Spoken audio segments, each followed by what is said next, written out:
যত ভাইয়েরা অসুস্থ আছেন, বিশেষ করে হাদিকে, এই শয়তানটাকে এখনো ধরা গেল না কেন? একে ধরে ওইভাবে প্রকাশ্য দিবালোকে গুলি করে তার ব্রেনকে ঝাঁঝরা করে দাও, ঠিক না? ঠিক এইভাবে যদি এইগুলো আশকারা পেয়ে যায়, দেশে অরাজকতা বাড়বে না কমবে? কি ধৃষ্টতা আপনি দেখেন, প্রকাশ্য দিবালোকে ওর সাথেই ক্যাম্পিং করে যে ছেলেটার নাম আসতেছে তার মাথায় গুলি করে দিয়েছে। আমরা সব অসত্যের বিপক্ষে, আমরা সত্যের পক্ষে, ঠিক না? ঠিক। একটা দুঃখের কথা আমার মাথায় খুব ঘুরে, 5ই আগস্টের আগ পর্যন্ত যারা বাংলাদেশে রক্ত দিয়েছে দেশের স্বাধীনতার জন্য, আজকে তাদের মধ্যে দলাদলি। তারা যদি এক থাকে বাংলাদেশের শান্তিকেও নষ্ট করতে পারবে না, ঠিক না? ঠিক। সবচেয়ে বড় দল কোনটা বাংলাদেশের? জোরে বলেন। সবচেয়ে গণভিত্তিওয়ালা দল কোনটা? বিএনপি। আর সাথে যদি জামায়াতের এই সম্পর্কটা ভালো থাকতো, ঐক্য কেউ নষ্ট করতে পারতো না। তো এখন কেন ঠেলাঠেলি? এই মাটিতে যিনি শুয়ে আছেন, দিয়াউর রহমান, যাকে সৌদি আরব চিনে শাজারাতুদ দিয়া, তিনি মিনাতে 35 না 40 হাজার গাছ দিয়েছিলেন। নিম গাছ। কি গাছ? নিম গাছ। পৃথিবীর সবচেয়ে শ্রেষ্ঠ ঔষধি গাছ কোন গাছ? নিম গাছ। নিম পাতা প্রতিদিন 10টা 5টা করে চিবিয়ে খাবেন, আপনার ভিতরে কোনো বাজে ব্যাকটেরিয়া থাকবে না, আপনার অ্যান্টিবায়োটিক কিছু দরকার হবে না। এত বড় উপকারী গাছ। এই নিমের পাতাও মানুষের শরীরকে ভালো করে দেয়। এখন সৌদি আরবের লোকেরা এই গাছের নাম দিছে জিয়া গাছ। কি গাছ? জিয়া গাছ, শাজারাতুদ দিয়া। আমি প্রথম গিয়ে ওখানে বললাম যে এই সাজার এই গাছটা কি? বলছে হাজার শাজারাতুদ দিয়া। কাইফে হাজা দিয়া? দিয়া মানে হলো আলো, জিয়া মানে কি? আলো। শব্দের দাল, দিয়া, কিন্তু বাংলাতে আমরা লিখছি জিয়া, আরবি উচ্চারণের সাথে মিল নেই। তাই বললাম এটা দিয়া হলো কেন? তারিফ রাইস বাংলাদেশ দিয়াউর রহমান? আল্লাহ আরিফ। তুমি কি বাংলাদেশে দিয়াউর রহমান সাহেবের নাম শুনেছো? শুনেছি। উনি এই গাছগুলো আমাদেরকে উপহার দিয়েছেন। আর রাসূল বলছেন, আজকে যদি তুমি মারা যাও, আজকে যদি তোমার মৃত্যু ডেফিনিট হয়ে যায়, তুমি একটা গাছ লাগাও। এই গাছের পাতা, এই গাছের ফল, এই গাছের নিচে যারা ছায়া নিবে, সবার সওয়াবগুলো আল্লাহ তোমার আমলনামায় দান করে দিবে। রাসূল বলেছেন, বিনা কারণে কোনো গাছের পাতাও ছিঁড়া নিষেধ। প্রত্যেকটি পাতা জিকির করে কার? Oxygen box. যেমন এই সিজনে আমাদের দেশে, বিশেষ করে আপনাদের এই গ্রামে, সবুজের সমারোহ, ঠিক না? ঠিক। যেদিকে তাকাই মনটা ভরে যায়। এই সবুজের সমারোহ থাকবে জান্নাতে। জান্নাত হবে সবুজে সবুজে ভরপুর। জাওয়াতা আফনান ফাবে আইয়ি আলাই রাব্বিকুমা তুকাযযিবান। ঘন সবুজ দিয়ে আল্লাহ জান্নাতটাকে ভরে দিবেন। অনেক ওলামা হযরত এসেছেন, আমি যাদের ছাত্র হতে পারলে ধন্য হতাম। এসেছেন এখানে স্কুলের স্যাররা, primary sir, high school, college, ইউনিভার্সিটির স্যার, বিভিন্ন পেশায় জড়িত আবাল বৃদ্ধা বনিতা, পর্দার আড়ের মা এবং বোনেরা এসেছেন, আমাদের হিন্দু সম্প্রদায়ের ভাই বোনেরা। এই কোরআনের ভিতরে সবার কথা আছে না নাই? এক A to Z পৃথিবীতে যত মানুষ আসবে সবার কথা আল্লাহ কোরআনে বলে দিয়েছেন। আল্লাহ বলছেন, এই কোরআন হেদায়েত হলো মুত্তাকিদের জন্য। এখন মুত্তাকি কারা? এই গুণগুলো আল্লাহ কোরআনে সুন্দর করে উল্লেখ করে দিয়েছেন। আল্লাহ বলছেন, আলিফ লাম, পড়েন, আলিফ লাম মিম, যালিকাল কিতাবু লা রাইবা ফীহি হুদাল লিল মুত্তাকিন।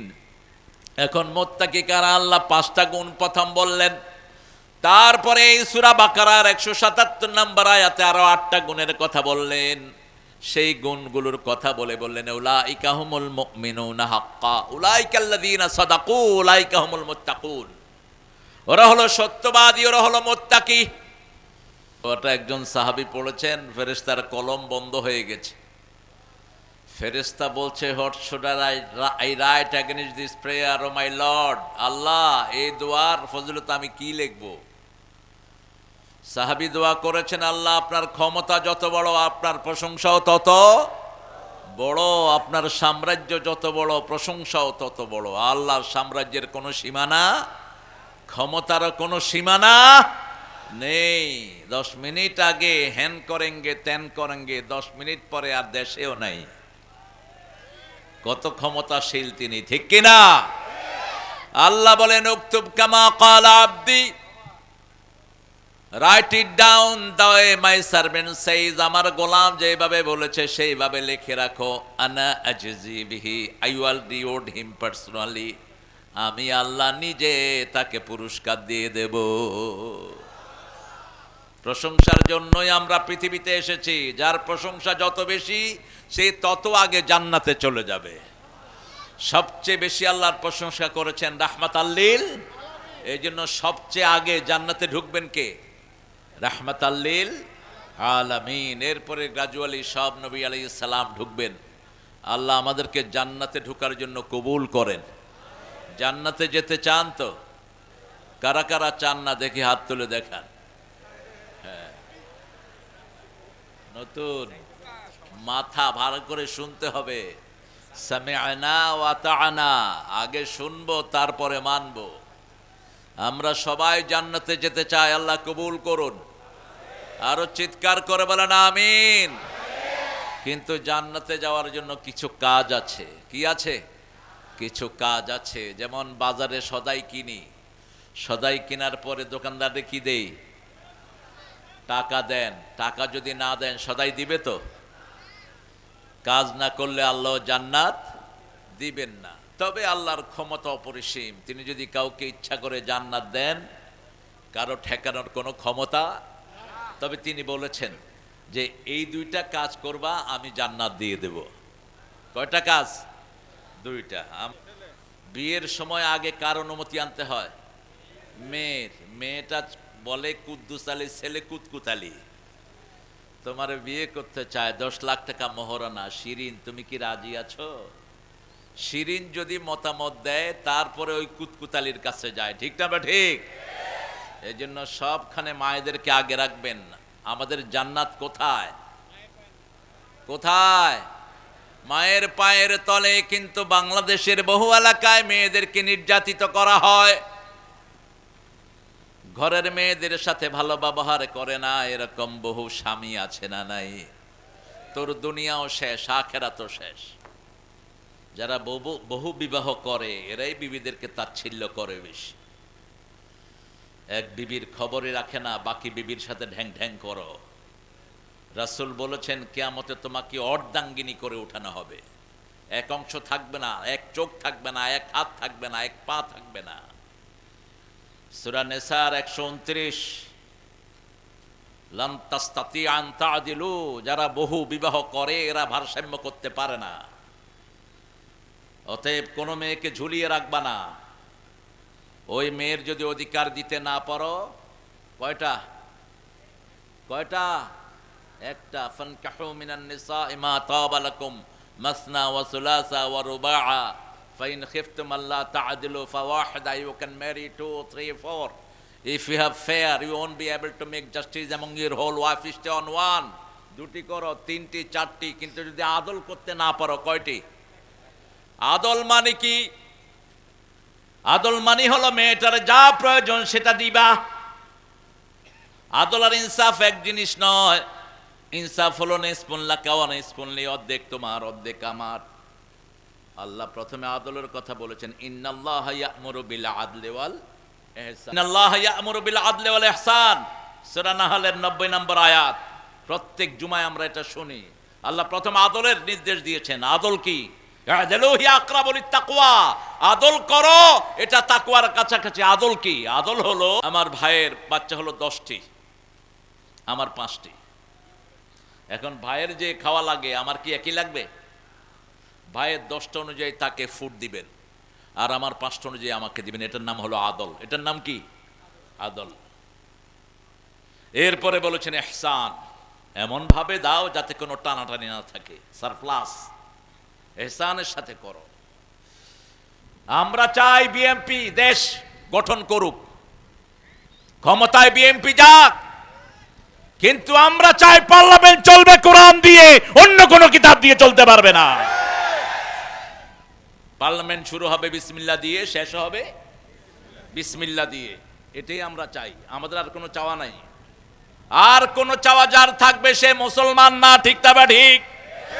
আল্লাহ বলছেন রাসূল যা কিছু এনেছেন, সূরা নিসার 65 নম্বর আয়াতে আল্লাহ রাব্বুল আলামিন বলছেন ফালা ওয়া রাব্বিকা লা ইউমিনুন হাত্তা ইউহাক্কিমুকা ফীমা শাজারা বাইনাহুম সুম্মা লা ইয়াজিদু ফী আনফুসিহিম হারাজাম মিম্মা কাদাইত ওয়া ইউসাল্লিমু তাসলিমা।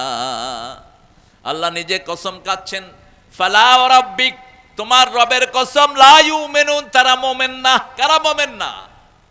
হাত্তা ইউহাক্কিমুকা ফীমা শাজারা বাইনাহুম, যতক্ষণ পর্যন্ত ফয়সালা রাসূল যা নিয়ে এসেছেন সেটা দিয়ে না করবা। সুম্মা লা ইয়াজিদু ফী আনফুসিহিম হারাজ, মনের ভিতরে কোনো কুণ্ঠা রাখা যাবে না। ইসলাম মানবো কি মানবো না, করবো কি করবো না, এই কুণ্ঠা রাখা যাবে না। ওয়া ইউসাল্লিমু তাসলিমা, পরিপূর্ণভাবে আত্মসমর্পণ করতে হবে। কার কথা? আল্লাহর কথা। জিয়াউর রহমানের কাছে সব সময় থাকতো একটা জায়নামাজ। কি থাকতো? জায়নামাজ, একটা ভাঙা সুটকেস। এই আদর্শে যদি বিএনপি ফিরে যায়, বিএনপির স্বাধীনতা, বিএনপির ক্ষমতায় আসা কেউ রোধ করতে পারবে না। কিন্তু যদি এই আদর্শ থেকে সরে যায়, বিএনপি আসবে না কখনো। বিএনপিকে আনবে যেই নেতা এটা গঠন করেছে, না তার আদর্শ নিয়ে আসবে, ঠিক কিনা? বিসমিল্লাহ যেরকম মুখে বলতে হবে, কাজেও থাকতে হবে। কি কথা কন না কেন? তবে অধিকাংশগুলো চেষ্টা করছে, এটা আমাদের বিনয় আছে। খালেদা জিয়ার শাসন আমলে, জিয়াউর রহমানের শাসন আমলে কোনো আলেমের কষ্ট হয়নি, কোনো আলেমকে তারা জেলখানায় পাঠায় নাই, ঠিক তবে ঠিক। এই পজিটিভিটি কারোর মধ্যে নাই। আর গত সরকার তো মাশাআল্লাহ, আমি আপনাদের গাবতলী এসেও প্রোগ্রাম করতে পারিনি। প্রোগ্রামের জন্য কত নেতা খেতার অনুমতির দরকার হতো। কোথায় এই সমস্ত কুত্তা নেতাগুলো?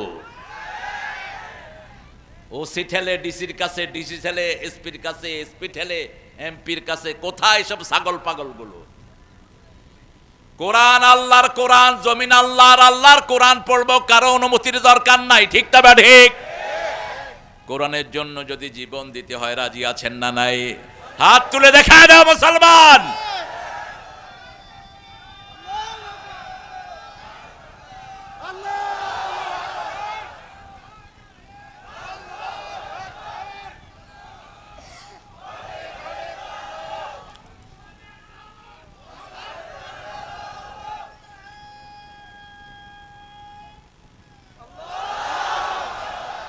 আল্লাহ কবুল করুন। আমাদের এখানের বিএনপির প্রার্থীকে তারেক রহমান, জামাতের প্রার্থীকে এই চাষাবাতিজা যদি মিলে যায়, আর কেউ থাকবে? আমার খুব ভালো মনে আছে, আমার আব্বা লক্ষ্মীপুর সদরের এমপি হলেন, আব্বার সাথে হারলো খুরশিদ, এনির চাচা খুরশিদ চৌধুরী, আপন চাচা। তা আব্বা মালাটা প্রথম নিয়ে খুরশিদ সদ্দিক গলায় দিলেন। খুরশিদ সদ্দিক কেঁদে ফেললেন, আব্বাকে জড়িয়ে ধরে বললেন, স্যার আপনি এত মহান। বলছে, খুরশিদ মানুষ আমারে ভোট দিছে আর কি, কিন্তু কাজ তো করবা তুমি, কাজ তো করবা তুমি। গোলাম রাব্বানী সাহেব যদি নেতা হনও, কিন্তু কাজ করবে কে? কথা কন না কেন? তারেক রহমান কাজ করবে, কারণ রক্ত যার বেশি ঝরে জমিন তার হয়ে যায়। তারেকের শরীরের এমন কোন জায়গা নাই যেখানে তাকে মেরে মেরে আহত করা হয় নাই। কোকোকে পিটিয়ে দুনিয়া থেকে বিদায় করে দেয়া হয়েছে। সূরা বনী ইসরাঈলের 33 নম্বর আয়াত, মান কুতিলা মাজলুমান, যাকে অন্যায়ভাবে হত্যা করা হয় তার আত্মীয় স্বজনকে আমি ক্ষমতা দান করে দেই। এই পরিবারটাকে তছনছ করে দেয়া হয়েছে, ঠিক তবে ঠিক। হেন কষ্ট নেই, তাদেরকে দেয়া হয়নি। আমরা তাদের জন্য দোয়া করছি, জিয়াউর রহমানের কবরকে আল্লাহ তুমি জান্নাতুল ফেরদাউস বানাও। আল্লাহ তারেককে দিয়ে তুমি বাংলাদেশে কোরআনকে প্রতিষ্ঠিত করে দাও। তারেকের যত সৈনিক আছে আল্লাহ সবাইকে তুমি কোরআনের জন্য কবুল করো। বিগত 17টা বছর সবচেয়ে বেশি মামলা খেয়েছে কারা কারা? কয়টা ছিল মামলা? 226টা ছিল মামলা। মিল্টন আমার খুব কাছের ছিল, মিল্টনের বিরুদ্ধে কয়টা ছিল? বহুত, হিসাব নাই। এই জন্য যারা মামলা খায় এদের গুনাহগুলো মাফ হয়ে যায়। মিথ্যা মামলা যারা খায় এরা নবীদের সুন্নত বহন করে। সব নবীদেরকে মিথ্যা মামলা দিয়েছে কাফেররা, ঠিক না? ঠিক। একটা লোকের বিরুদ্ধে যদি 100 মামলা হয় তো জীবনই শেষ, হাজিরা দিতে দিতেই তো ওর বছর শেষ। সেই মামলা এখনো কিন্তু মিটে নাই। আপনাদের ইউনূস সাহেব খুব সতর্ক লোক, আইন উপদেষ্টা বানিয়েছেন ওই শয়তানের 5 আটায় কুকুরকে। আমি প্রথম বলেছিলাম আরে লাথি মেরে বের করে দাও, এই লোকটা সম্পূর্ণ ইসলাম বিরোধী। আইনের ভিতরে যে বসেছে উপদেষ্টা প্রায়গুলো বেনামাজি। আমরা চাই নামাজি লোক আমাদের দেশে আসুক, ঠিক না? ঠিক। আমরা চলে যাব, পৃথিবীতে থাকবো না, মৃত্যুর পরেই প্রথম হিসাব কিসের হবে? নামাজের হিসাব হবে। রাসূল সাল্লাল্লাহু আলাইহি ওয়াসাল্লাম বলছেন কবরে রাখার পরেই মাটি চাপ দিতে আসবে চারিদিক থেকে, মাথার কাছ থেকে আসবে, ডান দিকে বাম দিকে পায়ের দিক থেকে। মাথার কাছে যখন মাটি চাপ দিতে আসবে কোরআন সেখানে দাঁড়িয়ে যাবে। যারা কোরআন পড়েছে, কোরআন কায়েম করেছে, কোরআনের প্রতিষ্ঠা গঠন করেছে। এত সুন্দর একটা মাদ্রাসা গড়ে দিয়েছে আমার সুমন, কিন্তু ছাত্রী নেই। মাত্র কয়টা ছাত্রী? কয়টা? 42 জন। কেন? আপনারা এত লক্ষ মানুষ, কেন 42টা মেয়ে হবে এখানে? কোরআন শরীফ পড়ানো ওটা সুন্নত না নফল? হ্যাঁ, এই পিছনে থেকে কইছে সুন্নত, এই জন্য তো পড়লে পড়লাম, না পড়লে নেই। কোরআন শরীফ পড়া কি? আরো জোরে বলেন। তো ফরজ নাই, আপনি কি দিয়ে কি করেন? ওই এক লোক শুনছে পাগলি মাথায় দিলে খুব সওয়াব। এখন নামাজ পড়বে, পাগলি তো নাই, লুঙ্গি খুইলা মাথা বেঁধে লইছে। গেছে কি? গেছে কি? ফরজ ধরছে কি? আপনাদের এই অবস্থা হয়েছে। কিসের স্কুল? আপনার এই সন্তান যদি কোরআন না শিখে, সূরা ফুসসিলাতে আল্লাহ বলছেন এই সন্তান আল্লাহর কাছে বলবে, আল্লাহ যেই পিতামাতা আমাকে কোরআন শিক্ষা দেয়নি, যে মা বাবা কোরআন শিক্ষা দেয়নি, যে টিচাররা কোরআন শিক্ষা দেয়নি, وقال الذين كفروا ربنا أرنا الذين أضلانا من الجن والإنس نجعلهما تحت أقدامنا ليكونا من الأسفلين। সব অবিশ্বাসীরা বলবে, কাফেররা বলবে, হে আল্লাহ আমাদেরকে দেখিয়ে দেন যারা আমাদেরকে গোমরাহ করেছে। নাজআলহুমা তাহতা আকদামিনা, you'll fish them under our feet, আমাদের পায়ের তলায় তাদেরকে পিষ্ট করব। আগে তারা জাহান্নামী হবে, তারপরে আমরা জাহান্নামী হব। অথচ আপনার সন্তানের জন্য আপনি কত পরিশ্রম করেন, কত কোরবানি করেন। আপনার সন্তান যদি যখনই বলবে রাব্বির হামহুমা কামা রাব্বায়ানি সগীরা, সাথে সাথে পিতামাতার গুনাহ মাফ করে দিবেন কে? পিতামাতার জন্য নূরের বাতি কবরে স্থাপন করে দিবেন কে? এখন কি বানাচ্ছেন এগুলো? সমস্ত স্কুলগুলোতে কোরআন হাদিসের কোনো স্পর্শ নাই, একটা সালাম পর্যন্ত শেখানো হয় না। স্কুলের 5-এর ছেলেরা এখন বিড়ি খায়, আপনাদের এখানে নাই? হ্যাঁ, কি খায়? ও লোকায় খায়। লোকায় আর কয়দিন খাবে? যখন 6-এ উঠলে শরীরটা বড় হয়ে যাবে তখন আপনার মুখের সামনে দুয়া ছাড়বে। কি শিখানো হচ্ছে? কোরআনের প্রতিষ্ঠানে দেন, যা কিছু হোক না হোক বাচ্চাটা বিনয়ী হবে, বাচ্চারা পিতামাতার জন্য দোয়া করবে, ঠিক না? ঠিক। আপনার মেয়েকে দেন কোরআনের প্রতিষ্ঠানে, আপনার ছেলেকে দেন কোরআনের প্রতিষ্ঠানে, ফরজ। ছেলে যদি কোরআন না জানে আপনি আল্লাহর কাছে জবাব দিতে পারবেন না। আর ছেলে মেয়ে যদি কোরআন পড়ে আগে পিতামাতার আমলনামায় তুলে দিবেন কে? সেজন্য আল্লাহ বলছেন লাইসাল বিররা আন তুওয়াল্লু উজুহাকুম কিবালাল মাশরিকি ওয়াল মাগরিব, পূর্ব পশ্চিমে মাথা ঠোকানোর মধ্যে কোনো সওয়াব নাই। আল্লাহ যদি বলেন কোনো সোয়াব নাই, আপনি জোর করে সোয়াব দিতে পারবেন না। আল্লাহ বলছেন লাইসাল বিররান তুয়াল্লু উজুহাকুম কিবলাল মাশরিক ওয়াল মাগরিব, লাইসাল বিররান তাতুল বুয়ুতা মিন আবওয়াবিহা। যদি কেউ বাড়ির পিছনের দরজা দিয়ে ঢুকে কোনো সোয়াব নাই, গুনাহ হবে। আতুল বুয়ুতা মিন আবওয়াবিহা, আসতে হবে সামনের দরজা দিয়ে। কার আইন? কার আইন? আল্লাহর আইন। যেমন মদিনাতে মুসলমানরা একজন ইহুদির ক্ষেতের পানি বন্ধ করে দিয়েছে। এক মুনাফিক ক্ষেতের পানি বন্ধ করে দিয়েছে। ইহুদি গিয়ে বিচার দিলেন রাসূল সাল্লাল্লাহু আলাইহি ওয়াসাল্লামের কাছে, ইয়া রাসূলুল্লাহ, আপনার এক কালেমা পড়া লোক আমার ক্ষেতের পানি বন্ধ করে দিয়েছে। রাসূল বললেন ক্ষেতের পানি ছেড়ে দাও। ওই লোকটা রাসূলের বিচারটা পছন্দ হলো না, গেছে আবু বকরের কাছে, আবু বকর আপনি একটু বিচার করে দেন। রাসূল ইহুদির পক্ষে রায় দিয়েছে, আমি একজন কালেমা পড়া লোক। আবু বকর ঠান্ডা মানুষ, বলছে যেটা রাসূল করেছেন ওটার বিরুদ্ধে কথা বলার ক্ষমতা কারো নাই, ওটা ফাইনাল। গেলেন ওমরের কাছে, বিচারটা সানি করে দেন। আগে করেছেন কে? আগে করেছেন রাহমাতাল লিল। তোমার কি বিচার পছন্দ হয়নি? না, একটু অপেক্ষা করো। ভিতর থেকে তলোয়ার নিয়ে আসলেন, একটা কোপ মারলেন, শরীর থেকে গর্দান আলাদা হয়ে গেল। এখন ওমরের দরকার, ওমরের দরকার। ইসলাম নিয়ে ছিনিমিনি খেলো, জমিন আল্লাহর, হুকুম চলবে কার? আমার শরীরে হুকুম চলে কার? আমি কার আইনে চোখে দেখি? আরে কথা বলেন না কেন? আপনার এই যে দাড়ি বড় হচ্ছে কার হুকুম? নখ বড় হচ্ছে কার হুকুম? খাওয়াগুলো পেটে ঢুকান, আল্লাহ যদি বলেন যে হজম হইস না, হবে হজম? হবে না। বাতাস নিলেন, আল্লাহ যদি বলে আর বের হবি না, হবে বের?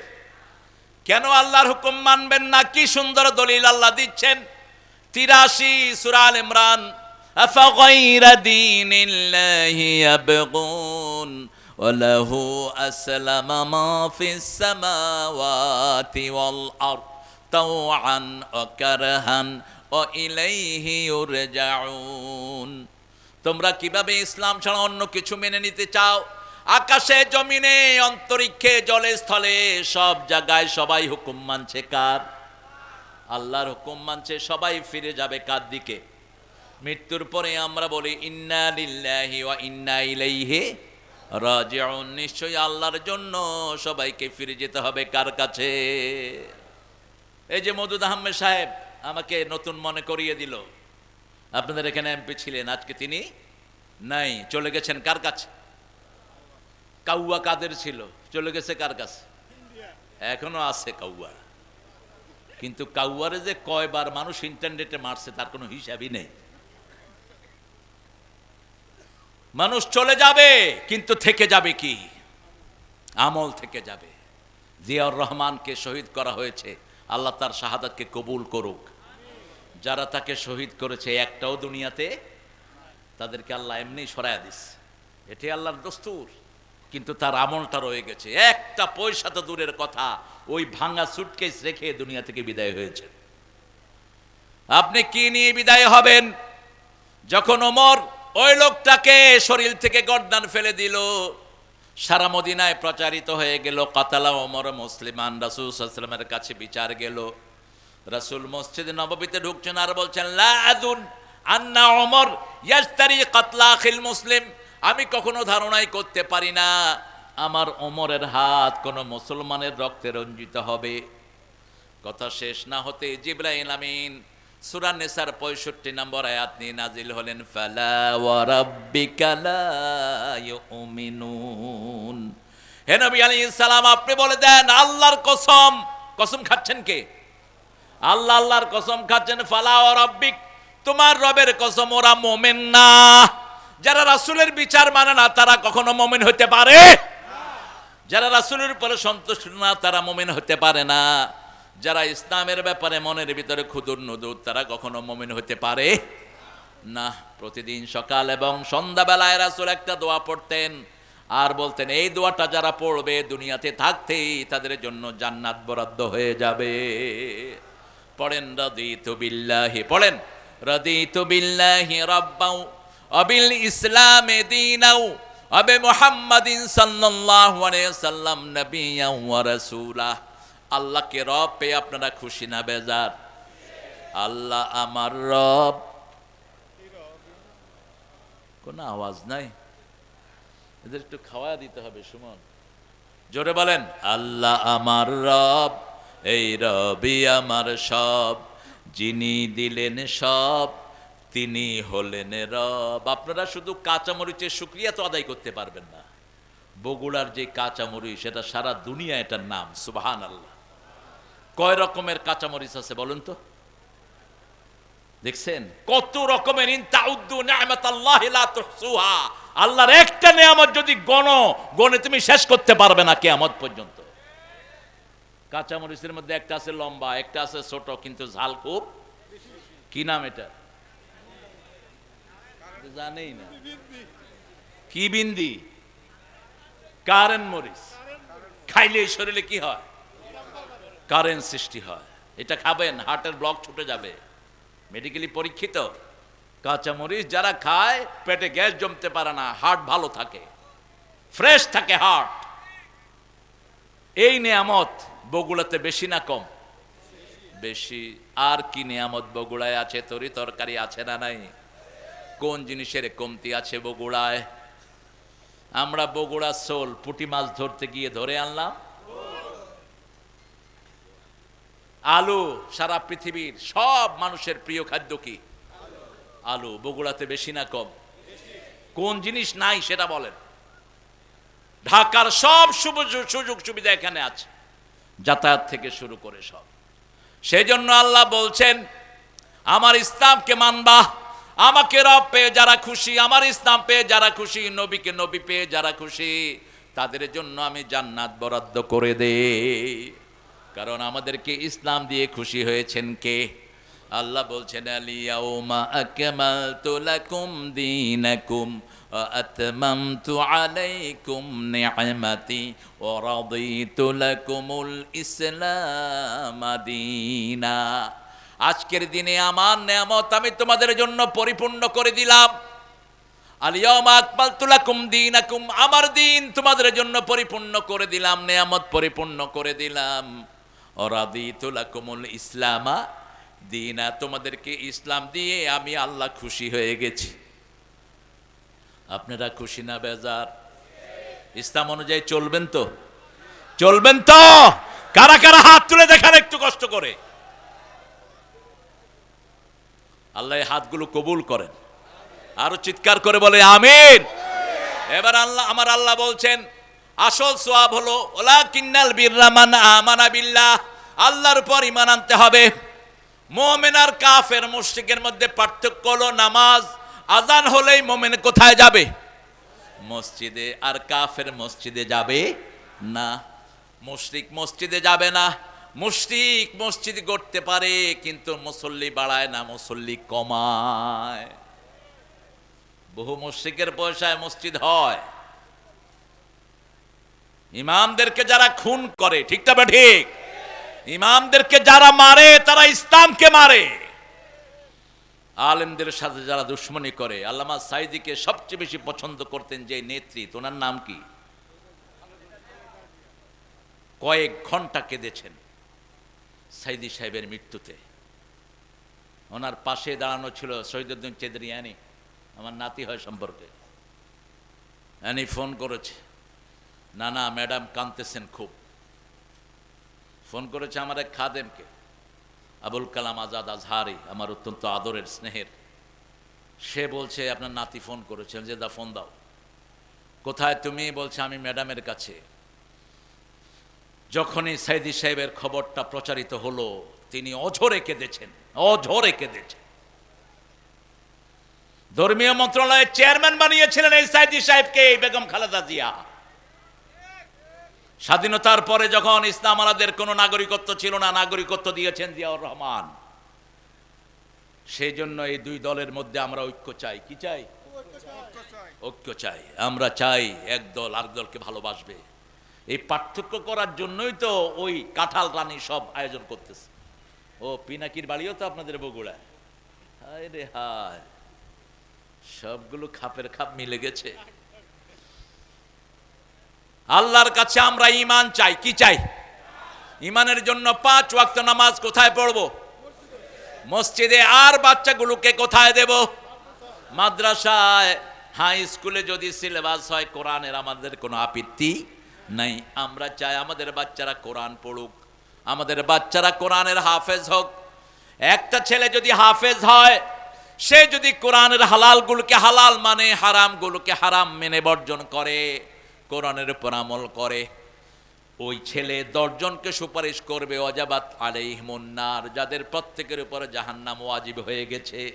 হুজুর বলছেন এই হাদিসটি, শুধু হাফেজের কথা বলেছেন, ওদের দুইটা বাড়ান নাই। ফাস্তাযহারা হালালাহু ওয়া হাল্লা হালালাহু ওয়া হাররামা হারামাহ, যে হালালকে হালাল জেনে আমল করবে, হারামকে হারাম জেনে বর্জন করবে, ওই লোকটি, ওই হাফেজ তার 10 জন আত্মীয়কে নিয়ে জান্নাতে চলে যাবে। কোন আত্মীয়? যাদের প্রত্যেকের জন্য জাহান্নাম ওয়াজিব হয়ে গেছে। আমরা চাই আমাদের ছেলেগুলো এরকম হোক। সে আল্লাহ বলছেন ওয়ালাকিন্নাল বিররা মান আমানা বিল্লাহ ওয়াল ইয়াউমিল আখির, যারা আল্লাহর উপর ঈমান এনেছে। আল্লাহর উপর ঈমান আনার মানে কি? আল্লাহর উপর ঈমান আনার মানে হলো আল্লাহর আইনটা মানতে হবে। ঠিক তবে ঠিক, আল্লাহ ছাড়া কারো হুকুম আমরা মানি। যেমন কালেমার ভিতরে একটা কথাই আমরা বলি, লা ইলাহা মুহাম্মাদুর।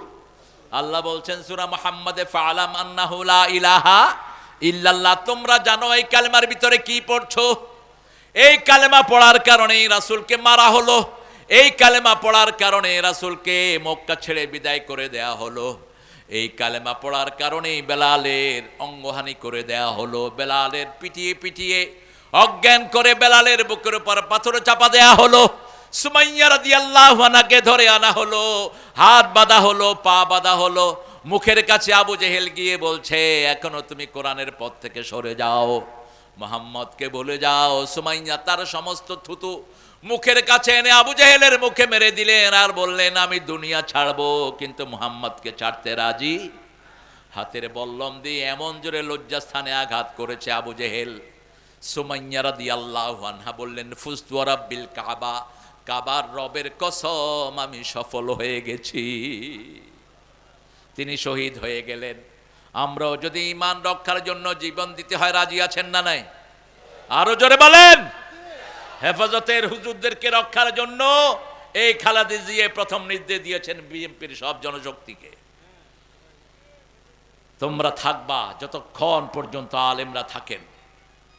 ঠিক না বে ঠিক? আরে কথা কন না কেন আপনারা? একই সাথে কাঁধে কাঁধ মিলিয়ে তারা চলেছে। সাইদি সাহেব যতদিন বাহিরে ছিলেন, এমন কোন সপ্তাহ যেত না ম্যাডাম সাইদি সাহেবের পরামর্শ নিতেন না। তারপরে আরেকজন আলেমকে সবচেয়ে বেশি ভালোবাসেন ম্যাডাম কামালউদ্দিন জাফরি, আব্দুল্লাহ জাফরি। আমাকে বহুবার তিনি বলেছেন, এবং 2005-এ যখন 2001-এ যখন দ্বিতীয়বার প্রধানমন্ত্রী হলেন তিনি, তারেকের শ্বশুর বাড়িতে আমাদেরকে তিনি আহ্বান করলেন। একটা প্রোগ্রাম ছিল তারেকের শ্বশুরের মৃত্যুবার্ষিকী উপলক্ষে। আমি তখন দেখেছি তিনি আলেমদেরকে কিভাবে মহাব্বত করেন। আল্লাহ যেন আমাদেরকে আলেমদের সাথে থাকার তৌফিক দান করেন। আরো চিৎকার করে বলেন আমিন। আমরা 5 ওয়াক্ত নামাজ পড়বো তো? পড়বো তো? বলেন তো সবচেয়ে দামি নামাজ কোনটা?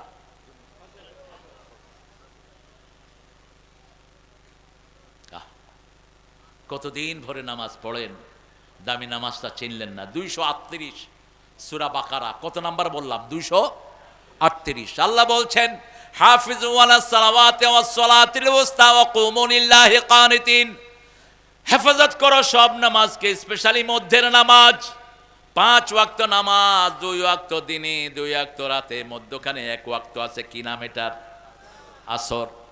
রাসূল সাল্লাল্লাহু আলাইহি সাল্লামকে সাহাবায়ে কেরাম জিজ্ঞেস করলেন, ইয়া রাসূলুল্লাহ, আসরের এত দাম কেন? রাসূল সাল্লাল্লাহু আলাইহি সাল্লাম বললেন, দিনের ফেরেশতাগুলো আসরের সময় বিদায় নেয়, রাতের ফেরেশতারা আসরের সময় দুনিয়াতে নাজিল হয়। তো একজন লোক যখন আসরে দাঁড়ায়, দিনের ফেরেশতারা বিদায় নেয়, দেখে যায় সে নামাজে দাঁড়ানো, আবার রাতের ফেরেশতারা এসে দেখে নামাজে দাঁড়ানো, তার 24 ঘন্টা নামাজের ভিতরে শামিল হয়ে যায়। এই জন্য রাসূল বলছেন, বুখারীর বর্ণনা, কেউ যদি ইচ্ছা করে আসর ছেড়ে দেয় তার সমস্ত আমল আল্লাহ বরবাদ করে দেন।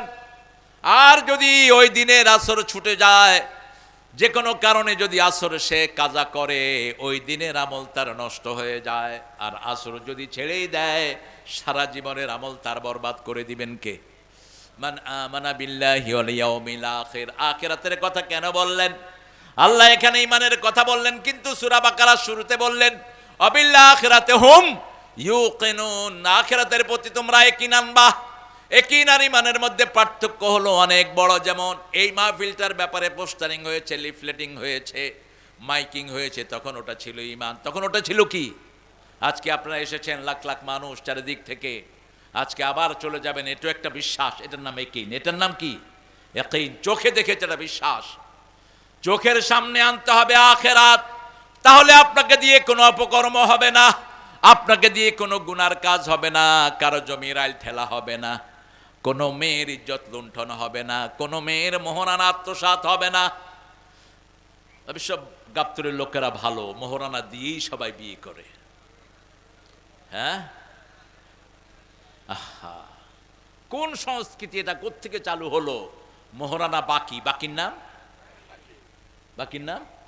তোমার মোহরানা দিচ্ছ কত? কত সুন্দর মানুষ। আল্লাহ আমার নতুনটা আরো বড় নেতা বানায় দাও। এটা হলো ইসলাম। রাসূল 11টা বিয়ে করেছেন, টোটাল 13টা। সব বিবিদের মোহরানা দিয়ে তারপরে ঘরে এনেছেন। আর আমাদের মাশাআল্লাহ মোহরানা তো দেয় না, উল্টা কি খায়? যৌতুক। যৌতুক অবশ্য গাবতলী নাই। হ্যাঁ, যৌতুক যারা খেয়েছো দুনিয়াও শেষ, আখিরাতও শেষ। তোর বিবি যদি তোরে মাফ না করে, আল্লাহ তোরে মাফ করবে না। একটা সুই পরিমাণ জিনিসও বিবির কাছে চাওয়া জায়েজ নাই। বিবি 1000 কোটি টাকা ইনকাম করলে আপনাকে দেওয়ার কোনো এখতিয়ার নাই। যদি দয়া করে দেয় আপনি খেতে পারেন, কিন্তু যদি না দেয় জোর করে বিবি থেকে আদায় করার কোনো সিস্টেম নাই। খাদিজাতুল কুবরার সম্পদ রাসূলের পায়ে ওয়াকফ করে দিয়েছেন। কিন্তু রাসূল যখন মা খাদিজাকে ঘরে এনেছেন, 19টা ওট তার মোহরানা আদায় করেছেন, তারপরে তিনি কবুল বলেছেন। আল্লাহ রাব্বুল আলামিন বলছেন আখিরাতকে সামনে রাখবা, ঈমান আনবা আখিরাতের উপর। আখিরাতকে সামনে রাখলে আমাদের অবস্থা হবে ওই মহিয়সী নারীর মতো। রাতের অন্ধকারে তিনি জিনা করে ফেলেছেন, জিনার কারণে পেটে বাচ্চা চলে এসেছে। রাসূলের কাছে গিয়ে বলছেন জানাই তো ইয়া রাসূলুল্লাহ, হে আল্লাহর হাবিব, আমি জিনা করেছি। কিসে? আমি জিনা করেছি। রাসূল মুখ ফিরিয়ে নিলেন। মহিলা আবার গিয়ে বলছেন জানাই তো ইয়া রাসূলুল্লাহ। কি ছিল মহিলার চোখের সামনে? মহিলা চিন্তা করলেন দুনিয়াতে যদি কোরআন দিয়ে এটার শাস্তি নিয়ে নেই, এই কোরআন দিয়ে কিয়ামতে বিচার করবেন কে? বিচারের একটাই কিতাব, কিতাবটার নাম কি? কোরআন। এই কিতাব দিয়ে যদি আমি দুনিয়াতে বিচার নেই, আখিরাতে আর সেটার জন্য কোনো কষ্ট করতে হবে না। আবার গিয়ে বললেন জানাই তো ইয়া রাসূলুল্লাহ। রাসূল কেন মুখ ফিরিয়ে নিলেন? মুখ ফিরিয়ে নিলেন এই জন্য, কেউ যখন গোপনে গুনাহ করে, গোপনে তওবা করলে মাফ করে দিবেন কে? আর যখন সে প্রকাশ্যে গুনাহ করে, প্রকাশ্যে জিনায় ধরা পড়ে, তার শাস্তিটাও প্রকাশ্যে দিতে হয়। ফালিয়াশহাদ তায়ফাতুম মিনাল মুমিনিন। আল্লাহ বলছেন মুমিনদের একটা অংশের সামনে তাকে শাস্তি দিবা, যাতে সবার জন্য শিক্ষা হয়ে যায়। রাসূল চাইলেন ওই মহিলা যেন গোপনে গিয়ে তওবা করে, কিন্তু মহিলার ঈমান এত বেশি ছিল, তিনি বললেন ইয়া রাসূলুল্লাহ, আপনি আমাকে শাস্তি দেন। রাসূল সাল্লাল্লাহু আলাইহি ওয়াসাল্লাম বললেন আপনার পেটে বাচ্চা এসেছে নাকি? কয় হ্যাঁ বাচ্চা এসেছে। এবার রাসূল সাল্লাল্লাহু আলাইহি ওয়াসাল্লাম বললেন আপনার বাচ্চা প্রসবের আগে আপনাকে শাস্তি দেয়া যাবে, আপনার অপরাধ হয়েছে, কিন্তু পেটের বাচ্চার কোনো অপরাধ। বিভিন্ন নিষিদ্ধ পল্লীতে মেয়েরা থাকে আমাদের সামাজিক অবকাঠামোর কারণে। আমাদের সমাজ তাদের অধিকার দেয় না, এই জন্য তারা অনেকেই বাজে পথ বেছে নেয়, ঠিক কিনা? কিন্তু ওই মেয়েদের যদি কোনো ছেলে হয়, আমরা তাকে খারাপ চোখে দেখি না, কখনো না, কখনো দেখবেন না। ছেলেটার তো কোনো পাপ নাই, পাপ করেছে তার মা, ঠিক তবে ঠিক। ছেলেটা কি? ছেলেটা কি? নিষ্পাপ। রাসূল সেটাই বুঝালেন। সন্তান প্রসব হওয়ার পরে রাসূল বললেন আফসালহু ফি আমাইন, 2 বছর তার দুধ খাওয়ার অধিকার আল্লাহ দিয়েছেন, অতএব দুধ ছাড়ার আগ পর্যন্ত তাকে তোমাকে শাস্তি দেয়া যাবে না। মহিলা চলে গেলেন, পাহারা দিলেন কে? আল্লাহ পাহারা দিলেন। 2 বছর পরে মহিলা ওই শিশুর হাতে শুকনা খাবার দিয়ে হাজির। ওই মহিলা জানতেন এই শাস্তি যদি তিনি বহন করেন তিনি আর দুনিয়াতে থাকবেন না, কারণ বিবাহের পরে যদি কেউ জিনা ব্যভিচার করে তার শাস্তি হলো পাথর মেরে তাকে উড়িয়ে দাও। একটা শাস্তি যদি বাংলাদেশে কার্যকর হতো এত পরকীয়া হতো না, এত বাজে কাজ হতো না। ঠিক না বা ঠিক? পরকীয়ার জন্য অবশ্য আমাদের ভাইয়েরাও দায়ী। বিয়ে করেই আপনি ফট করে বিদেশে চলে যান, 2 বছর 3 বছরের জন্য বিবি রেখে, কে দিয়েছে লিবার্টি? আপনাকে এই অধিকার দিয়েছে কে? ইয়ালুনা তারাব্বাসু আরবাতা আশহুর 226 সূরা বাকারা। আপনি 4 মাসের বেশি বিবি থেকে আলাদা থাকতে পারবেন না। ওমর ফারুক যখন প্রেসিডেন্ট, খলিফাতুল মুসলিমিন, সবাই আসার পরে ঘুমাতো, উনি আসার পরে রাস্তায় রাস্তায় হাঁটতেন, কার কি অসুবিধা আছে, কষ্ট আছে, সারা রাত হাঁটতেন। ফজর পড়ে তারপরে বাসায় ফিরতেন। একদিন হাঁটছেন, দেখে যে এক বাসা থেকে গানের আওয়াজ আসতেছে, মেয়ের কণ্ঠের গান।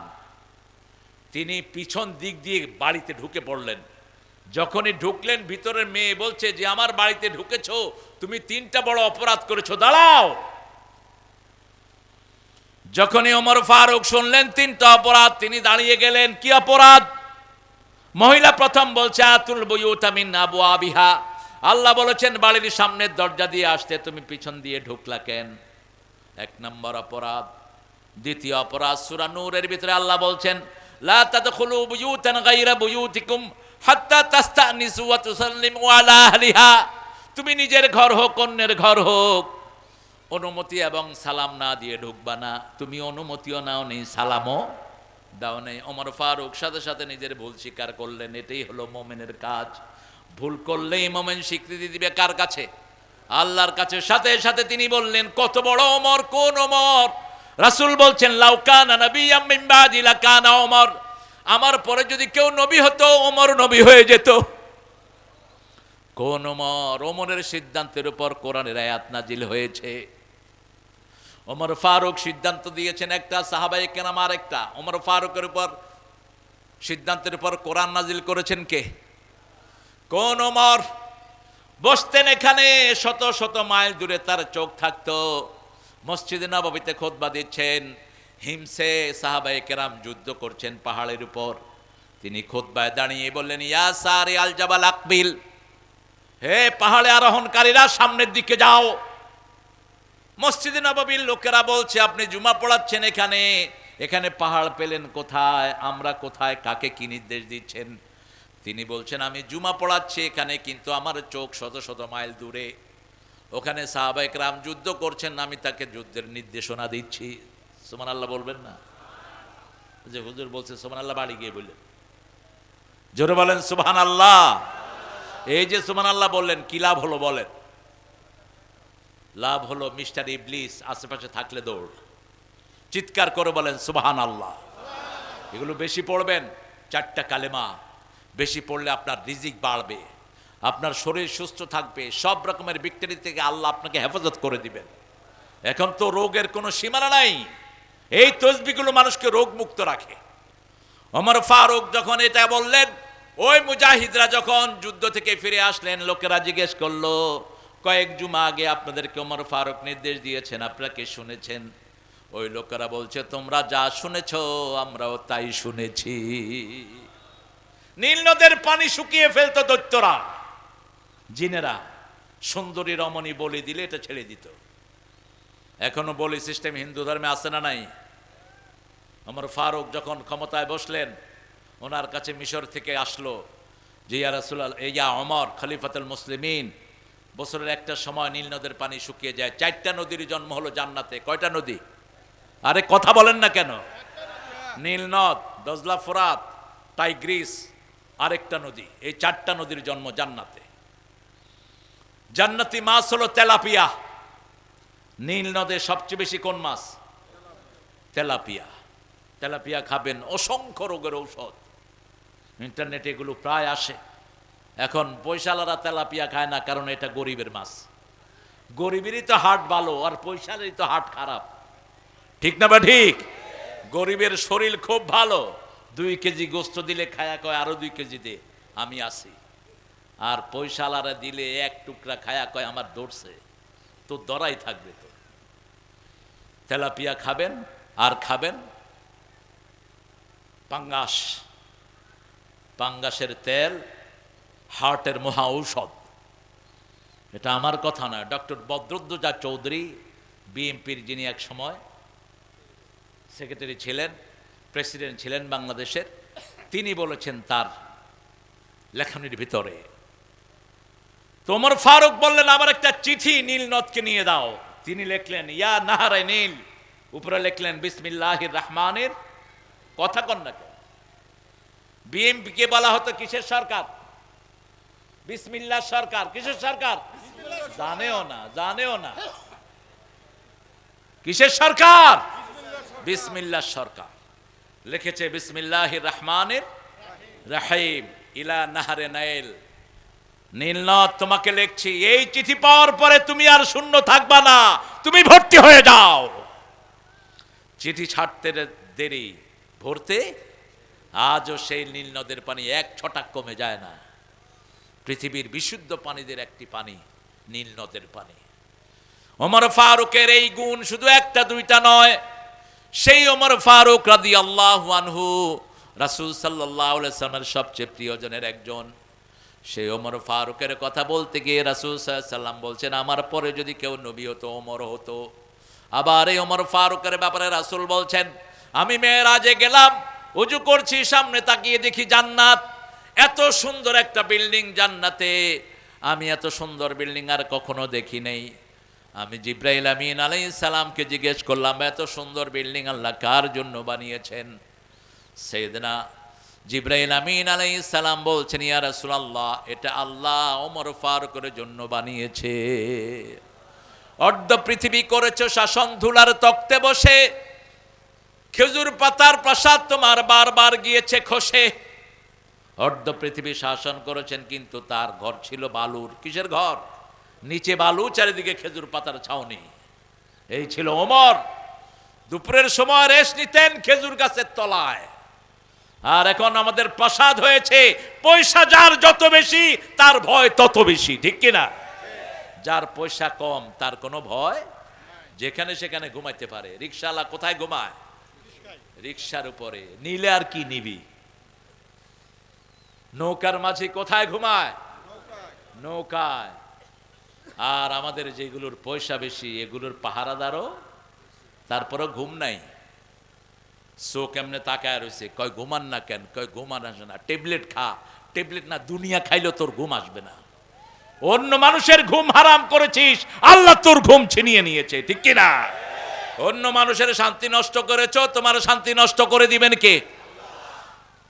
ওই সময়কার রোম থেকে ওমর ফারুককে দেখতে আসলেন একজন অ্যাম্বাসেডর। এসে তিনি তালাশ করছেন মদিনায়, আয়না কুসুরুকুম, তোমাদের বাদশার প্রাসাদ কোথায়? লোকেরা বলল লাইসালানা আমির, লাইসালানা মালিক, আমাদের কোনো বাদশা নাই, আমাদের একজন আমির আছেন। দুপুর বেলায় তিনি কোনো গাছের নিচে শুয়ে আছেন। বলছে বলো কি তার ঘর নাই? বলছে ঘর হলো খেজুর পাতার ঘর। কোনো গাছের তলায় তিনি ঘুমিয়ে আছেন। দেখতে কেমন? সামনে চুল কম, পিছনে ঘাড় পর্যন্ত লম্বা চুল, বুক ভরা দাড়ি, লম্বা আকৃতির। ওই লোকটা হাঁটতে হাঁটতে গিয়ে দেখে একটা লম্বা খেজুর গাছের ছায়ায় একজন হাতটাকে বালিশ বানিয়ে শুয়ে আছে।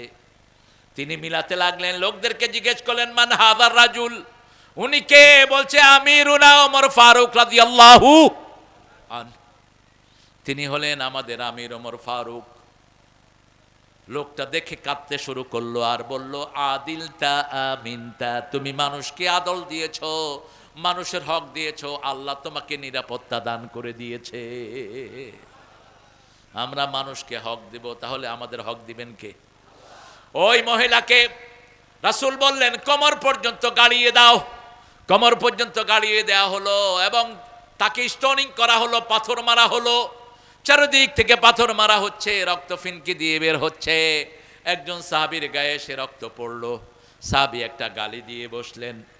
রাসূল সাল্লাল্লাহু আলাইহি সাল্লাম শুনে বললেন কাকে গালি দিয়েছো? এই মহিলাকে তোমরা চিনো নাকি? এই মহিলার তওবা যদি ভাগ করে দেয়া হয় পুরা মদিনাবাসীর জন্য সেটা যথেষ্ট হয়ে যাবে। কি বরকতি মহিলা! এই জন্য আখিরাত চোখের সামনে রাখবেন। রাখে তারা কোরআন পড়ে। সূরা বনী ইসরাঈলের ৪৫ নম্বর আয়াতে আল্লাহ বলছেন, ফাইদা ক্বারাতাল কুরআনা জাআলনা বাইনাকা ওয়া বাইনাল্লাযীনা লা ইউমিনুনা বিল আখিরাতি হিজাবাম মাসতুরা। ফাইদা ক্বারাতাল কুরআনা, যখন তুমি কোরআন পড়বা, জাআলনা বাইনাকা ওয়া বাইনাল্লাযীনা লা ইউমিনুনা বিল আখিরাহ, যারা ঈমান এনেছে আর যারা আখিরাতে ঈমান আনে নাই তাদের মধ্যে আমি পর্দা সৃষ্টি করে দেই। তারা দেখে না, আপনাকে হাজার তালাশ করবে, কিন্তু আপনি কোরআন পড়বেন আপনাকে তারা দেখবে না। যেমন রাসূলকে দেখতো না। সূরা তাব্বাত ইয়াদা যখন নাজিল হয়, আবু লাহাবের স্ত্রী জামিলা হাত পাথর নিয়ে রাসূলকে মারার জন্য বের হলো, খুঁজতে লাগলো আয়না মুহাম্মদ। রাসূল বললেন আবু বকর, তিনি কাবার সামনে বসা ছিলেন। আবু বকর, জামিলা আসতেছে পাথর নিয়ে, আমাকে খোঁজ করবে, আমি এখন কোরআন পড়া শুরু করব। জামিলা তোমাকে দেখবে কিন্তু আমাকে দেখবে, কথা কন না কেন? কষ্ট হচ্ছে আপনাদের? কিন্তু আমাকে দেখবে না। রাসূল কোরআন পড়া শুরু করলেন। জামিলা আসলো, আবু বকর রাদিয়াল্লাহু আনহুকে বললেন, নাইনা সাহেবক, তোমার সাথী কোথায়? আবু বকর বললেন, একটু আগে এখানেই ছিল। তিনি পাশেই বসে আছেন, কিন্তু জামিলা তাকে দেখে নেই। হিজাবাম মাসতুরা। যখন কেউ কোরআন পড়ে তার সব বিপদ মুসিবত দূর করে দেন কে? যখন করোনা আমাদের দেশে সবচেয়ে ভয়াবহ রূপ ধারণ করেছে, ওই সময়কার প্রধানমন্ত্রী কাঁঠাল রানী বলছে, হেফজোখানাগুলো খুলে দাও। মনে নাই আপনাদের? কি খুলে দাও? হেফজোখানা খুলে দাও। ওর উদ্দেশ্য ছিল দুইটা, মরলে হুজুরা মরুক, অথবা দেখতে চাই কোরআন কিভাবে মানুষকে প্রটেক্ট করে। ছোট্ট ছোট্ট কমলমতি শিশুরা যখন উঠে কোরআন পড়া শুরু করলো, করোনা ভাগা শুরু হলো। এরপরে যখন মসজিদগুলো খুলে দেয়া হলো, করোনা চিরতরে ভাগলো। ভ্যাকসিন যারা দিয়েছেন তারা মরেছেন।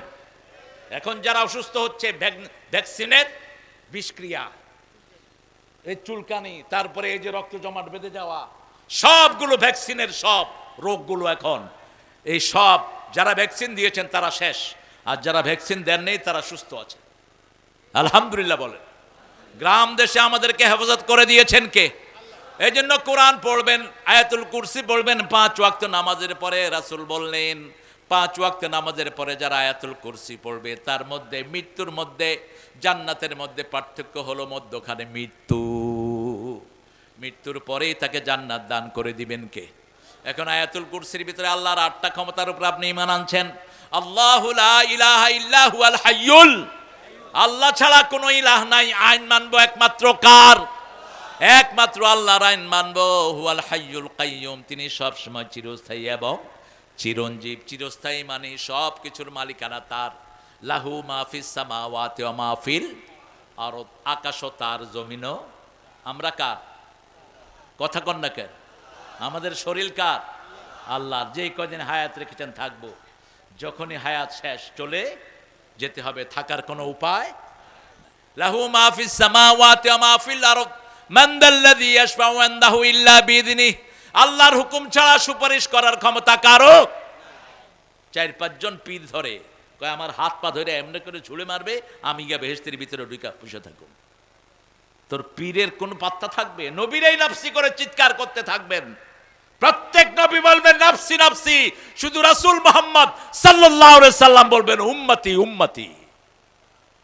সব নবীরা নিজেকে নিয়ে ব্যস্ত থাকবেন। সেই জন্য আল্লাহ রাব্বুল আলামিন বলছেন, ওয়ালাকিন্নাল বিররা মান আমানা বিল্লাহি ওয়াল ইয়াউমিল আখির ওয়া আকামাস সালাত ওয়া আতাজ যাকাত। নামাজ কায়েম করবেন, 5 ওয়াক্ত নামাজ। আজকে থেকে আর কখনো নামাজ ছেড়ে দেব না। রাজি আছেন না নাই? একটু হাত তুলি, কষ্ট দিয়ে একটু। মনে কষ্ট নেন না তো?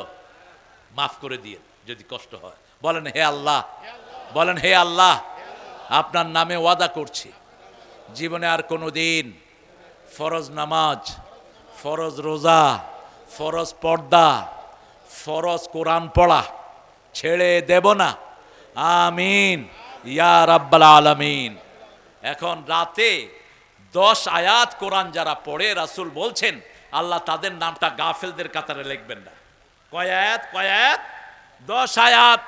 আর রাতে যারা 100 আয়াত কোরআন পড়বে, নেককারের কাতারে আল্লাহ তাদের নাম লিখে দিবেন। সূরা ফাতিহা যদি 10 বার পড়েন 70 আয়াত হয়ে যায়। সূরা ইখলাস যদি 10 বার পড়েন 40 আয়াত হয়ে যায়। 110 আয়াত হয়ে গেল। সূরা ইখলাস 2 বার পড়লেন, অথবা সূরা ইখলাস একবার, সূরা ফাতিহা একবার, 11 আয়াত হয়ে যায়। গাফিলের মধ্যে আল্লাহ আপনার নাম লিখবেন না। রাসূল সাল্লাল্লাহু আলাইহি সাল্লাম বলছেন, যারা ঘরে ওযু করে, ওযুর পানি যখন হাতে দেয় হাতের গুনাহগুলো ঝরে যায়। গত সরকারের আমলে ইফতার পার্টি হতো না। ইফতার পার্টি হলে কি খরচ হইব? কথা কন না কেন? পয়সা খরচ হইব। আহা, অথচ মানুষকে খাওয়ালে সবচেয়ে বেশি খুশি হন কে? কিছু সাহাবী এসে রাসূল সাল্লাল্লাহু আলাইহি সাল্লামকে জিজ্ঞেস করলেন, ইয়া রাসূলুল্লাহ, আমরা শর্টলি জান্নাতে যেতে চাই। রাসূল বলেন, ইফশাউস সালাম, সালাম দিবা। কি দিবা? সালাম দিবা। আতিআমুত তুআম, মানুষকে খাওয়াবা। নিজে খাবা কম, মানুষকে খাওয়াবা বেশি। আজকে এই সুমন চৌধুরীর বাড়িতে গণ খাওয়া হইতেছে, আপনারা যাবেন। এই নদীর 11 কেজি পাঙ্গাস কিনেছে একটা, শেষ হয়ে গেছে বোধহয়, কিন্তু মানুষ আলহামদুলিল্লাহ তৃপ্তি ভরে মানুষ খাচ্ছে। গ্রামের মানুষকেও খাওয়ায়। আল্লাহ তার হায়াতকে দারাজ করে দিন। আপনি মানুষকে খাওয়াবেন, নিজে খাবেন কম, খাওয়াবেন বেশি। ওই দাদাদের মতো হয়েন না, দাদা আজকে তো খেলেন না, আরেকদিন কিন্তু ছাড়বো না। দাদা খেয়ে এসেছেন না, যে খাবেন। কি মেহমানদারি! কয়ে খেয়ে আসছেন না, যে খাবেন, মানে আমার ঘরে কোনো খাওয়া নাই। আচ্ছা, নবীদের অভ্যাস, রাসূলের ঘরে এক কাফের ঢুকেছে, 7টা ছাগলের দুধ দিয়েছে। কয় ছাগল? 7 ছাগলের দুধ খেয়ে কাফের পড়ছে লা ইলাহা ইল্লাল্লাহ, লা ইলাহা ইল্লাল্লাহু মুহাম্মাদুর রাসূলুল্লাহ সাল্লাল্লাহু। আপনার পাশে বেনমাজি তাকিয়ে এনে খাওয়ান, খাওয়ায়া বলেন, ভাই নামাজ আর ছেড়ে দিও না, 5 ওয়াক্ত নামাজ পড়বা। 1 ওয়াক্ত ছেড়ে দিলে ওই সময় যদি তুমি মারা যাও, মোমেন হতে মরতে পারবা না। ঠিক না বা ঠিক? এশার নামাজ যারা পড়েন নাই, এই রাতে যদি মৃত্যু হয়, ফেরাউন হামানের সাথে তোমার সাক্ষাৎ হবে, কোন নবীর সাথে সাক্ষাৎ হবে না। আর তুমি যদি এশার নামাজ জামাতে পড়ো আর ফজর জামাতে পড়ো, রাসূল সাল্লাল্লাহু আলাইহি সাল্লাম বললেন, তুমি ঘুমিয়ে থাকবা কিন্তু ফেরেশতারা লিখবে তুমি দাঁড়িয়ে দাঁড়িয়ে সারা রাত নামাজ পড়েছো। যে ফজরের নামাজ জামাতে পড়ে, এশার নামাজ জামাতে পড়ে, সারা রাত তার নামাজের ভিতরে শামিল হয়ে যায়। নামাজ কায়েম করতে হবে। আপনার ছেলে নামাজ পড়বে, মেয়ে নামাজ পড়বে, আপনার পরিবার নামাজ পড়বে, সবাইকে নিয়ে আপনি নামাজ কায়েম করবেন। ও আতা যাকাত, যাকাত আদায় করবেন। আমার ইসলাম বলেছে 5 ভাবে যাকাত আদায় করো। 5, 10, 20, 25, 30। কয়টা বললাম? 5। 5 কি? এখানে খনিজ পদার্থ পাওয়া গেল, যেমন উত্তরবঙ্গে কয়লার খনি পাওয়া গেল। রাসূল সাল্লাল্লাহু আলাইহি সাল্লাম বললেন, যেখানে কোনো খনি পাওয়া যায় ওটার আশেপাশের লোককে খনির 5 ভাগের 1 ভাগ গরিবকে দিতে হবে। কিন্তু আমাদের দেশে দিছে? কথা বলেন, দিছে? দেয়নি। সৌদি আরবে আছে এটা। 2 নাম্বার, আপনি নিজে পানি দিয়ে ধান চাষ করেছেন, 10 মনে 1 মন গরিবের কাছে দিতে হবে। কাকে দিতে হবে? গরিবের ফান্ডে দিতে হবে। আর আপনি ধান লাগিয়েছেন, পানির ব্যবস্থা আপনি করেন নাই, আল্লাহর বৃষ্টির কারণে আপনার ফসল হয়েছে, 20 মনে 1 মন কাকে দিবেন? কাকে দিবেন? আল্লাহকে দিবেন, গরিবরে দিবেন। কাকে দিবেন? গরিবের মধ্যে প্রথম হলো আপনার ভাই, প্রথম হলো আপনার বোন, নিজের নিকটাত্মীয়। আতাল মাল আলা হুব্বিহি যাবিল কুরবা ওয়াল ইয়াতামা ওয়াল মাসাকিন, আল্লাহ লিস্ট করে দিয়েছেন। নিজের ভাইয়ের সাথে কথা বলে না, নিজের চাচাকে দাওয়াত দেয় না, বাহিরের লোকদেরকে ঘরে এনে খাওয়ায়, তোর উপরে আল্লাহর লানত, তুই জান্নাতে যেতে পারবি না।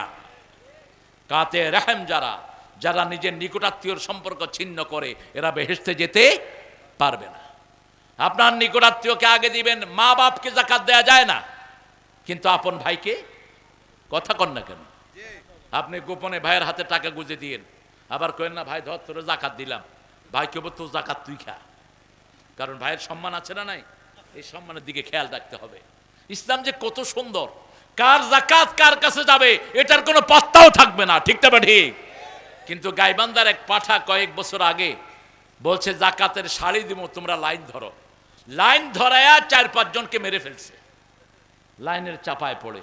আমিও টেলিভিশন থেকে বলছিলাম ওই পাঠাকে ধরে আনো, ধরে এনে তাকে ফাঁসি দিয়ে দাও। জাকাতের লুঙ্গি শাড়ি পাইলি কোথায় তুই? জাকাত হলো তুখাযু মিনাল আগনিয়া তারুদ্দিল আল ফুকারা, ধনীর ঘাড় মটকায় নাও, গরিবকে দাও। কোন ধনীর পয়সা কোন গরিবের কাছে যাবে কোনো চিহ্ন থাকবে না, ঠিক না বা ঠিক? চিহ্ন থাকলেই তো সে খোটা দিবে কয়দিন পরে। এরপরে যদি আপনার 20টা ছাগল 25টা ছাগল থাকে, ওই ছাগলগুলোকে আপনি খাওয়া কিনে দেন না, সকালবেলায় ছেড়ে দেন, সারাদিন বাইরে খেয়ে সে ঘরে ঢুকে। এই 25টা ছাগলের একটা ছাগল 1 বছর পরে কাকে দিতে হবে? গরিবকে দিতে হবে, গরিব মানুষকে দিতে হবে। এরপরে 30টা গরু যদি আপনার থাকে, আপনি খাওয়ান, আপনি তাকে খাওয়ান না, গরুর খাওয়া কিনতে হয় না, বাইরে খেয়ে এসে ঘরে ঘুমায়, তাহলে একটা গরু তাকে দিতে হবে গরিবদেরকে, আবার একটা উট তাদেরকে দিতে হবে। এইভাবে ইসলাম বলেছে ওয়াতাল মাল আলা হুব্বিহি যাবিল কুরবা, গরিবকে তুমি যাকাত দিবা। আর এটা কারা দিবে? সেটাও সূরা হজের 41 নম্বর আয়াতে আল্লাহ বলছেন الذين إن مكناهم في الأرض أقاموا الصلاة وآتوا الزكاة وأمروا بالمعروف ونهوا عن المنكر ولله عاقبة الأمور।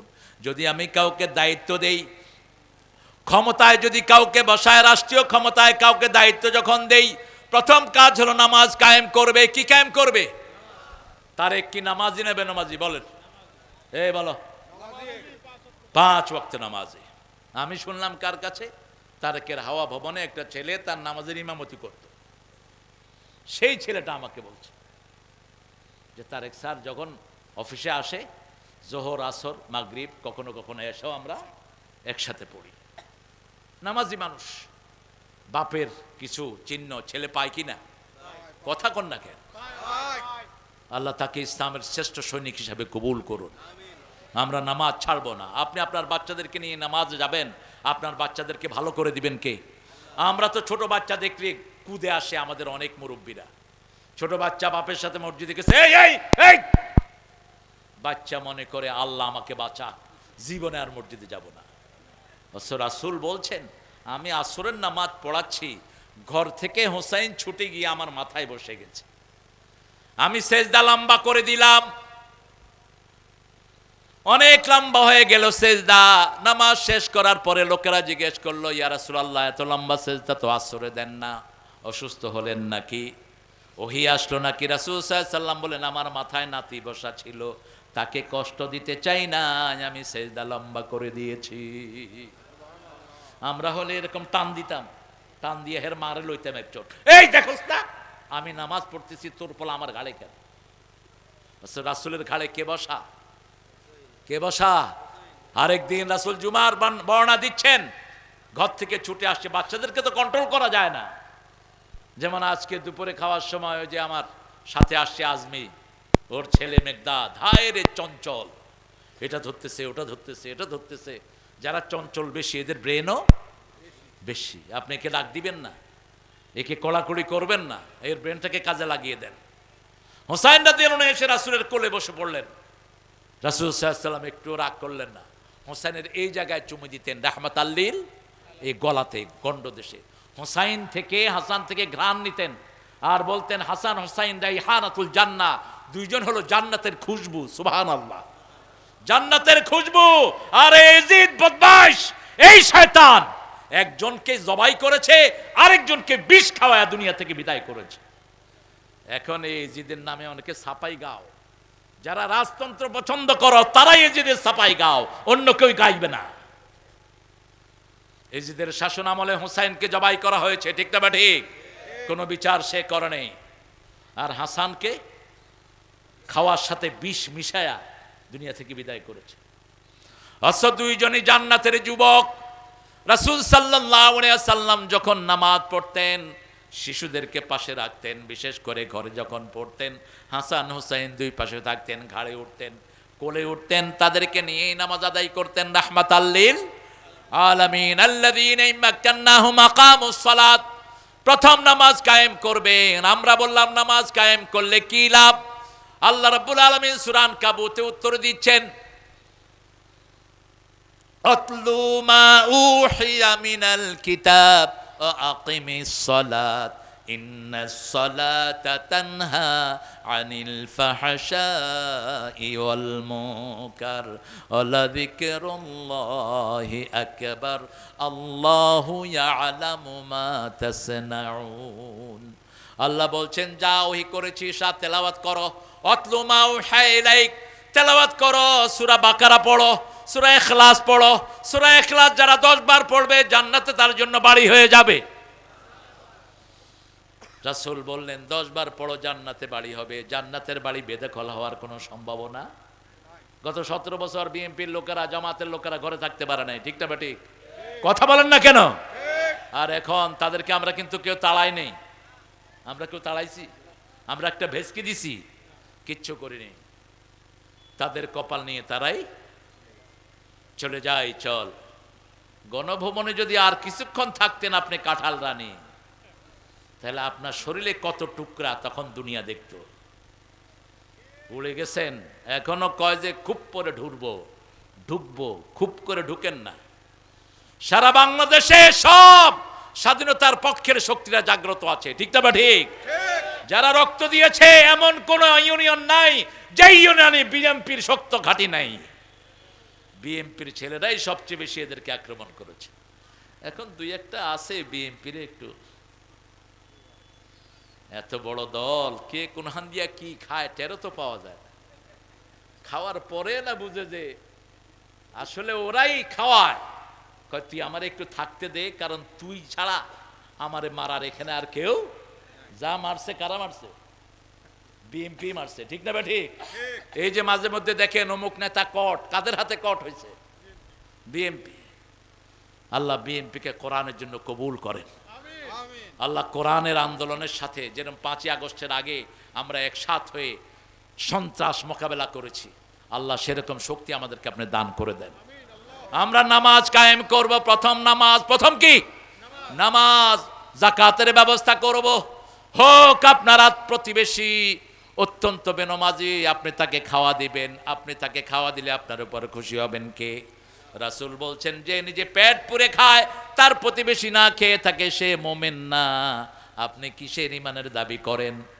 আপনার প্রতিবেশী যদি না খেয়ে থাকে, হোক সে হিন্দু, হোক সে বেনমাজি, তাকে খাওয়া দিবেন, তাকে নামাজে নিয়ে যাবেন। তার দুঃখে আপনি দুঃখী হবেন, তার সুখে আপনি সুখী হবেন। রাসূল সাল্লাল্লাহু আলাইহি সাল্লাম মসজিদে এক রাস্তায় যেতেন, আরেক রাস্তা দিয়ে ফিরে আসতেন। এক রাস্তা দিয়ে যেতেন, নতুন রাস্তা দিয়ে যেতেন, এই রাস্তা দিয়ে যেতেন, ওই রাস্তা দিয়ে ফিরে আসতেন। কেন? তিনি দুই পাশের লোকদের খবর নিতেন, কারা খেয়ে আছে, কারা না খেয়ে আছে। ঈদের মাঠ থেকে ফিরতেছেন রাসূল, দেখে যে এক ছোট্ট শিশু কাঁদছে। রাসূল সাল্লাল্লাহু আলাইহি সাল্লাম তাকে কোলে তুলে নিলেন, ঘরে এনে বললেন, তুমি কাঁদছো কেন বাবা? বলছে, ইয়া রাসূলুল্লাহ, আমার আব্বাও নাই, আম্মাও নাই। মা আয়েশাকে ডাকলেন, আয়েশা আসো। আয়েশাকে পাশে বসালেন, বসে বললেন, আয়েশা তোমার মা, আমি তোমার বাপ, কেমন লাগছে তোমার কাছে? ছোট্ট শিশু হেসে দিয়েছে, বলছে, ইয়া রাসূলুল্লাহ, আমার জীবন সফল, আপনি আমার বাপ হয়েছেন, মা আয়েশা আমার মা হয়েছে। সুবহানাল্লাহ। হাত কাটা গেছে এক শিশুর, কাঁদছে।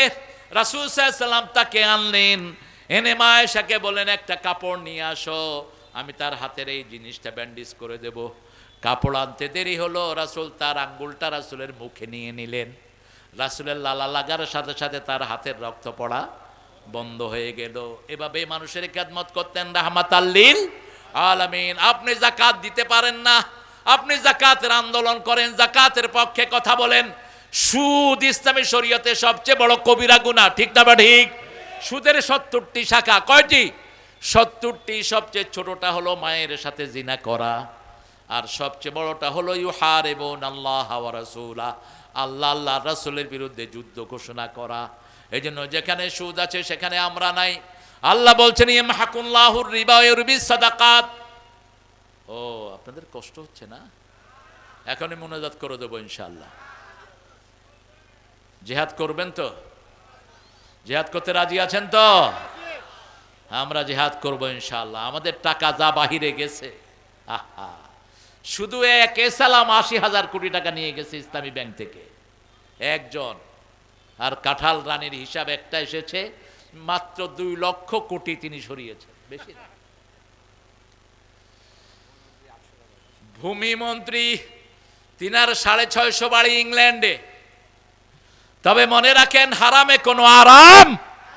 যারা হারাম খায় তাদের সম্পদ তারা সাথে রাখতে পারে না। এই জন্য হালালের প্রতিষ্ঠানগুলোকে আমাদেরকে বড় করতে হবে। হ্যাঁ, কই লালু ভাই কই? আলহামদুলিল্লাহ, দেখেন কি পুরান একটা গাড়ি আমার লালু ভাই। আর ওই সময় কমিশনার ছিল, টাকা রাখার জায়গা নাই। লালু ভাই আসেন। হ্যাঁ, অনেক সিনিয়র নেতা, সিনিয়র মোস্ট, 3 বারের এমপি। আল্লাহ আমার লালু ভাইকে কবুল করুন, লালু ভাইকে ইসলামের সৈনিক বানিয়ে দিন। আর চিৎকার করে বলেন আমিন। যে অন্য ভাইয়ের জন্য দোয়া করে, ওই দোয়াটা আল্লাহ তার জন্য আগে কবুল করে নেয়। বলেন আমিন।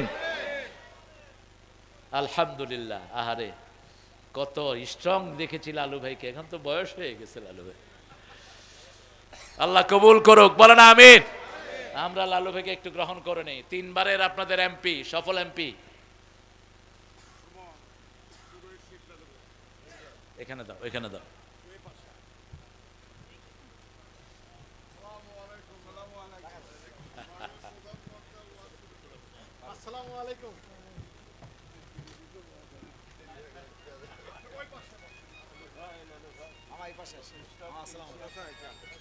এখনো সুন্দর, আলহামদুলিল্লাহ।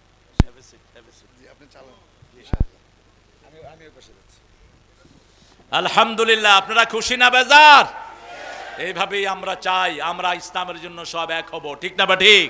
আল্লাহ লালু ভাইয়ের হায়াতকে দারাজ করে দিক। কত কষ্ট করে, কত দূর থেকে এসেছে আল্লাহ ভালো জানে।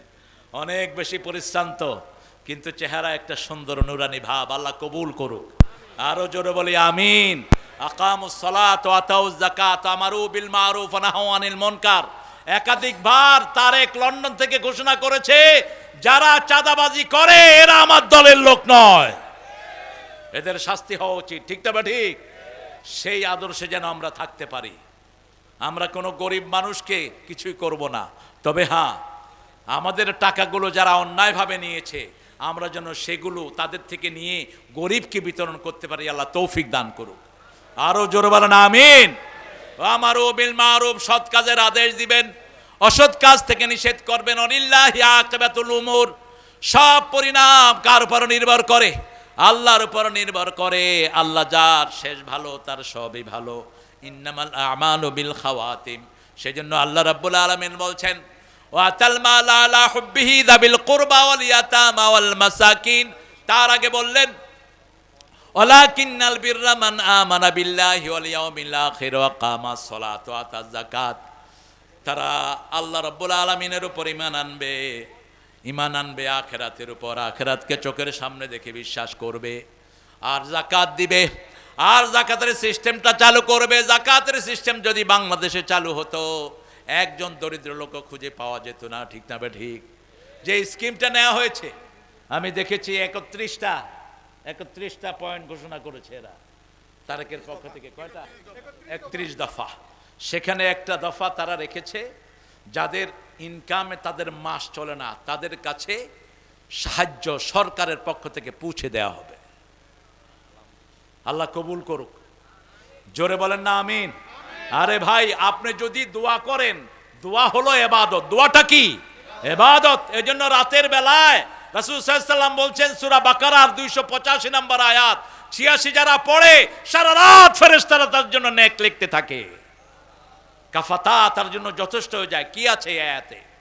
285 নম্বর আয়াতের ভিতরে আল্লাহ বলছেন, আমানার রাসূলু বিমা উনজিলা ইলাইহি মির রাব্বিহি ওয়াল মুমিনুন কুল্লুন আমানা বিল্লাহি ওয়াল ইয়াউমিল আখির ওয়া আকামাস সালাত।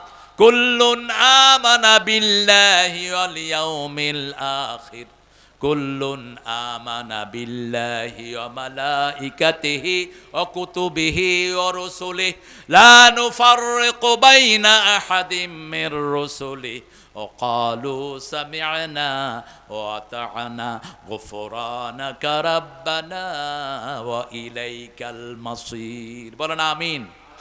আমরা বলি সামি'না, আমরা শুনলাম। আমরা কি করলাম? শুনলাম। আমরা সব শুনলাম, ইসলামের সব আমরা মানব, ঠিক না? ঠিক। সামি'না, আমরা শুনলাম। আল্লাহ বলেন আমিও কবুল করলাম। ও আতা'না, আল্লাহ বলেন আমরা বলি আমরা মেনে নিলাম। আল্লাহ বলেন আমিও তোমার এই জিনিসগুলো কবুল করে নিলাম। এরপরে আমরা বলি গফরানাকা, আল্লাহ জবাব দেয় আমিও তোমার জীবনের গুনাহগুলো মাফ করে দিলাম। আপনি এখনো করেননি, আপনি শুধু বললেন সামি'না, আমি শুনলাম, ও আতা'না, আমি মেনে নিলাম। আল্লাহ বলেন আমিও কবুল করে নিলাম। এই জন্য ওয়াদা দিতে আমাদের কোনো আপত্তি নাই। যত ভালো কাজ সবগুলো আমরা করব, যত খারাপ কাজ কোনটার ধারে কাছে আমরা যাব না, ঠিক তবে ঠিক। সৎ কাজের আদেশ যারা করে, অসৎ কাজের নিষেধ যারা করে, তাদের জন্য জমিন টিকে থাকে। একজন লোক ছিলেন খুব বেশি ফরেজগার, ওই এলাকার জন্য গজব বরাদ্দ হলো। গজবের ফেরেশতারা এসে দেখে একজন খুব বড় ফরেজগার এখানে আছেন।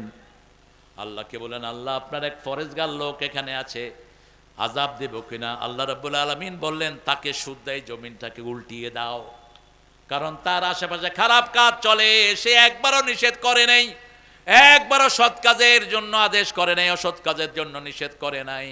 আজকে আমাদের গ্রামে গঞ্জে ছড়িয়ে পড়েছে ইয়াবা, ছড়িয়ে পড়েছে গাঁজা, ঠিক না বে ঠিক? কথা বলেন না কেন? আজকে হাতে হাতে মোবাইল, ছেলেরা কোন দিকে যাচ্ছে কোনো খবর নাই। গ্রামে গ্রামে ঘুপসা ঘুপসা মাগরিবের পরে একসাথ হয়ে হয়ে ছেলেরা বসে থাকে, সেখানে আবার মোবাইলে জুয়া খেলে। মোবাইল জুয়া, ক্যাসিনো। সেখানে হারার কারণে মাকে বাপকে জবাই করেছে এক ছেলে, 2-3 দিন আগে দেখলাম। 2-3 দিন আগে। কতটা অধপতনে গিয়েছে সমাজ। এটার দায়িত্ব কি এড়াতে পারবেন মিস্টার ইউনূস সাহেব? সালাম যত বেশি, শাস্তিও তত বেশি অপেক্ষা করছে। পতাকা নিয়ে ঘুরছো, দেশের কোনো খবর নাই। আইন উপদেষ্টা, সব উপদেষ্টারা নিজের আখের গোটানোর তালে ব্যস্ত আছো। মেডিকেলের অবস্থা আরো খারাপ। ঢাকা মেডিকেলে গেলে মানুষ বমি করে দেয়, রোগীর রুমের ভিতরে এত ময়লা, এত দুর্গন্ধ, অথচ হাজার হাজার সুইপার মেথডরা পয়সা নেয়, কিন্তু কোনো কাজ দেখবে কারা? ডাক্তাররা টহল দিতে আসে না। সরকারি ডাক্তার এই কুত্তাগুলো ওখানে বসে থাকে, রুমের ভিতরে বসে বসে পয়সা খায়, ওয়ার্ডে গিয়ে রোগী দেখে না। আপনারা দেখেন এখানে জিয়াউর রহমানের নামে যে মেডিকেল আছে, ভিতরে গিয়ে অবস্থাগুলো দেখেন, কি অপরিচ্ছন্ন, অপরিষ্কার। ডাক্তাররা টহল দিতে আসে না, বসে বসে পয়সা খায়। এই পয়সা তোর হালাল হবে? তুই কুত্তার ঘু খাস। ডিউটি হলো বগুড়ায়, ঢাকায় বসে থাকে আর অফিসে পয়সা দিয়া দিয়া নিজের চাকরি টিকে রাখে। এরকম লোক আছে না নাই? ভূমিতে গেলে সবচেয়ে বেশি অনিয়ম। ভূমি অফিস মানে হলো টাকা খাওয়ার অফিস। আর থানায় গেলে কোনো ফাইল লড়ে না ঘুষ ছাড়া।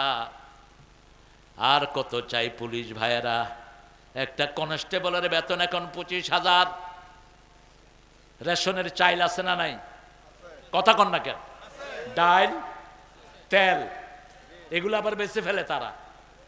রাজারবাগ পুলিশ পাড়ির উল্টা দিকে একটা ছোট্ট মার্কেট আছে, সেখানে এই পুলিশের এগুলি বিক্রি হয়। কারণ এত রেশন তো লাগে না। এখন শুধু হা করবি আর খাওয়ায় দেবো, তারপরে ঘুষ কেন? তাকিয়ে দেখ, তোদের যে বড় পান্ডা অফিসার গুলো বেশি ঘুষ খেয়েছে, একটাও এখন দেশে নাই, সব ভাগছে। হারিন্না কোথায়? হারিন্না কোথায়? বেনজিরিয়া কোথায়? কোন হারাম দিয়ে পেট ভরবি না। হারাম আছে যেখানে আরাম নাই, হালাল আছে যেখানে আরাম আছে সেখানে। রিকশাওয়ালা সারাদিন রিকশা টানার পরে বাড়িতে যখন ফিরে কি সুন্দর গান গেয়ে গেয়ে বাড়ি ফিরে। শোনো শোনো মুসলমান, করি আমি নিবেদন, এ দুনিয়া পানা হবে জেনে জানো না। কি সুন্দর সুন্দর গজল গায়। আর যেগুলো অফিসে বসে বসে ঘুষ খায়, সালাম দিবেন মুখে উত্তর নাই, শান্তি নাই। মনে হয় তারে জুতা দিয়া দুইটা বাড়ি মারি গালের ভিতরে। 5,000 টাকা বেতনে ইমামরা চাকরি করে, কি সুন্দর ড্রেস, সাদা ড্রেস, 5,000 10,000, মুখে সবসময় হাসি আছে না নাই? হাসি আছে, হালালের বরকতি এখানে। আপনাদের বগুড়ার এক ইমাম আমার সাথে দেখা করতে গেলেন, বললাম বাবাজি আপনি কি করেন? বলছে বাবা ইমামতি করি। বেতন কত? বললেন যে আরো 10-20 বছর আগের কথা। বলছে বেতন বাবা 5,000, তবে 8 মাস বাকি। বললাম বাবাজি আপনি চলেন কেমনে? কয় আল্লাহ চালায়। কিভাবে চলেন? বলছে আমার মসজিদ থেকে প্রতি বছর আমাকে 5 মণ চাউল তারা ধান দেয় আমাকে। এই 5 মণ ধানের যে চাউলটা হয় ওটা দিয়ে আমি, আমার বউ আর আমার 3টা সন্তান আমাদের চলে যায়। পুকুরে একটু মাছ হয় আর খেতে একটু ফসল হয়। আর মসজিদের টাকাটা যখন দেয় এটা দিয়ে বাচ্চাদের কাপড় চোপড় থেকে শুরু করে দোকানে যা বাকি পড়ে ওটা দিয়ে দেই। আল্লাহ সুন্দর চালাচ্ছে। সুবহানাল্লাহ কইবেন না? চালানোর মালিক কে?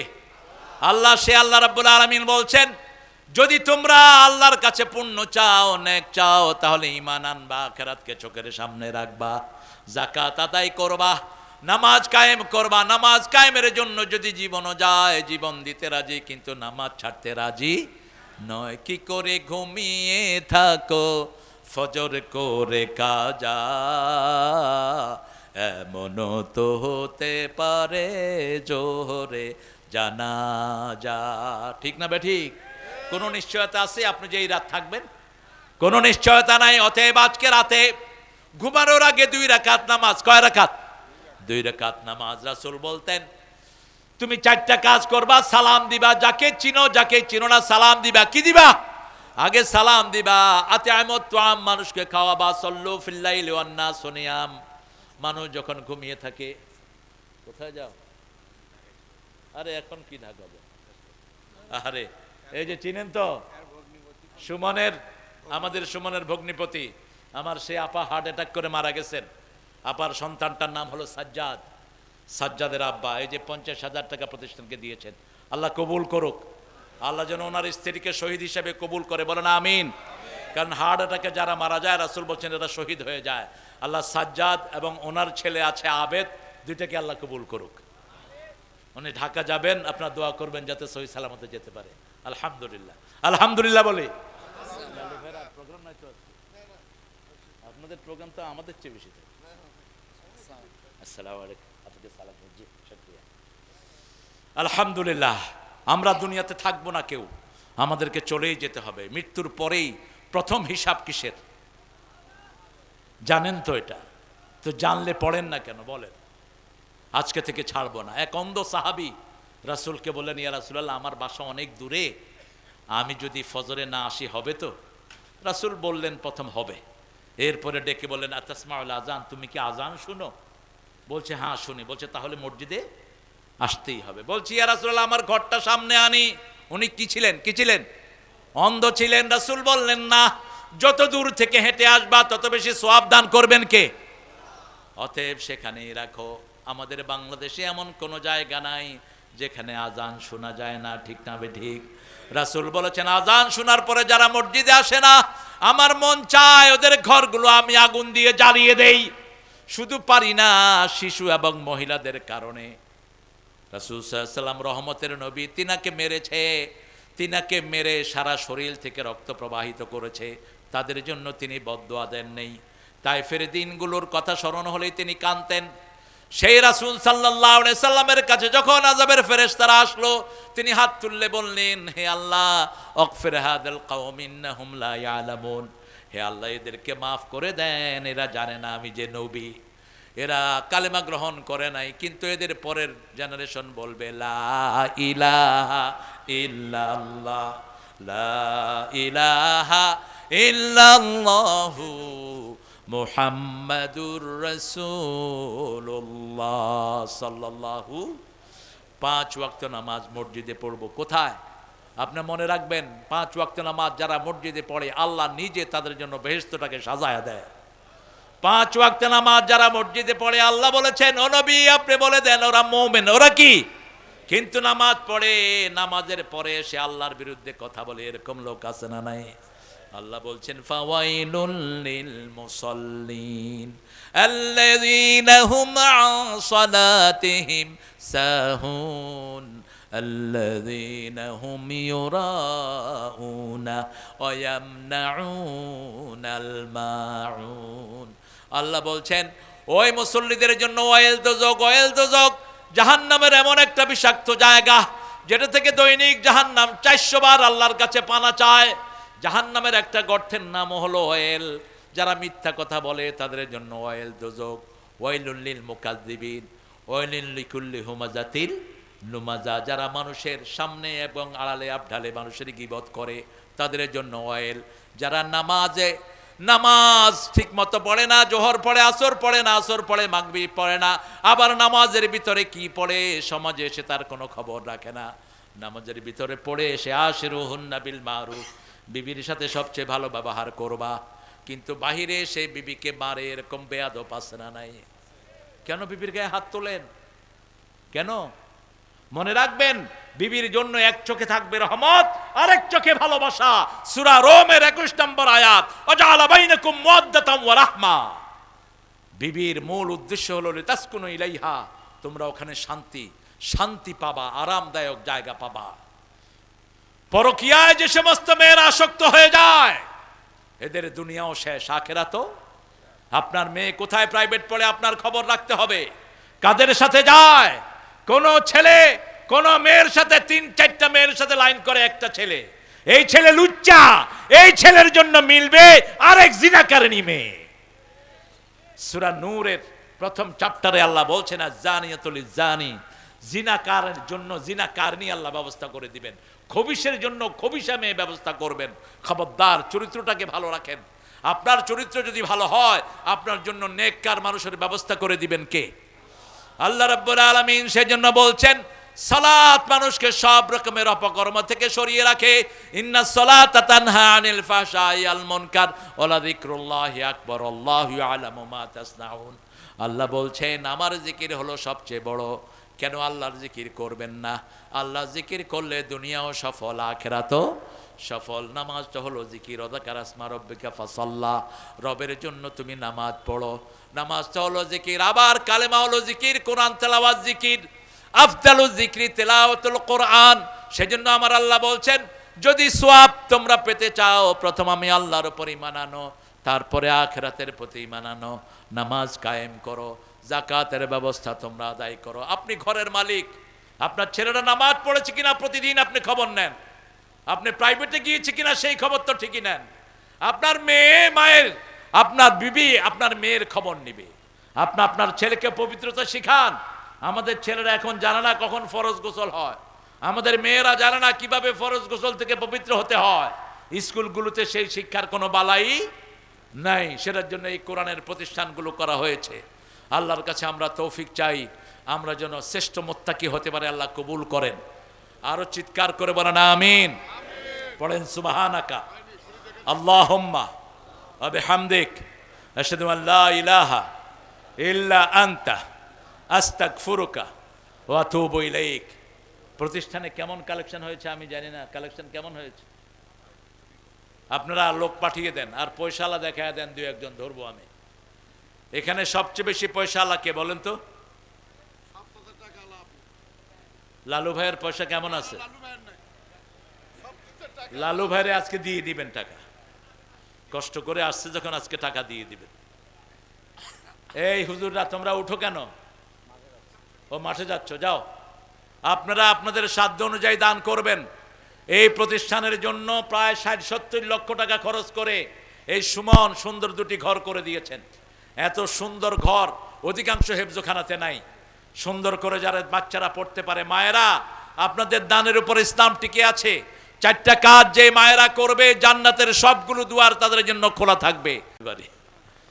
এই সবখানে এরকমই করে, কিন্তু এটা সুন্নাহর খেলাফ, এটা উচিত না। রাসূল এশার পরে কখনো লম্বা বয়ান করেননি, বয়ানই করেননি এশার পরে।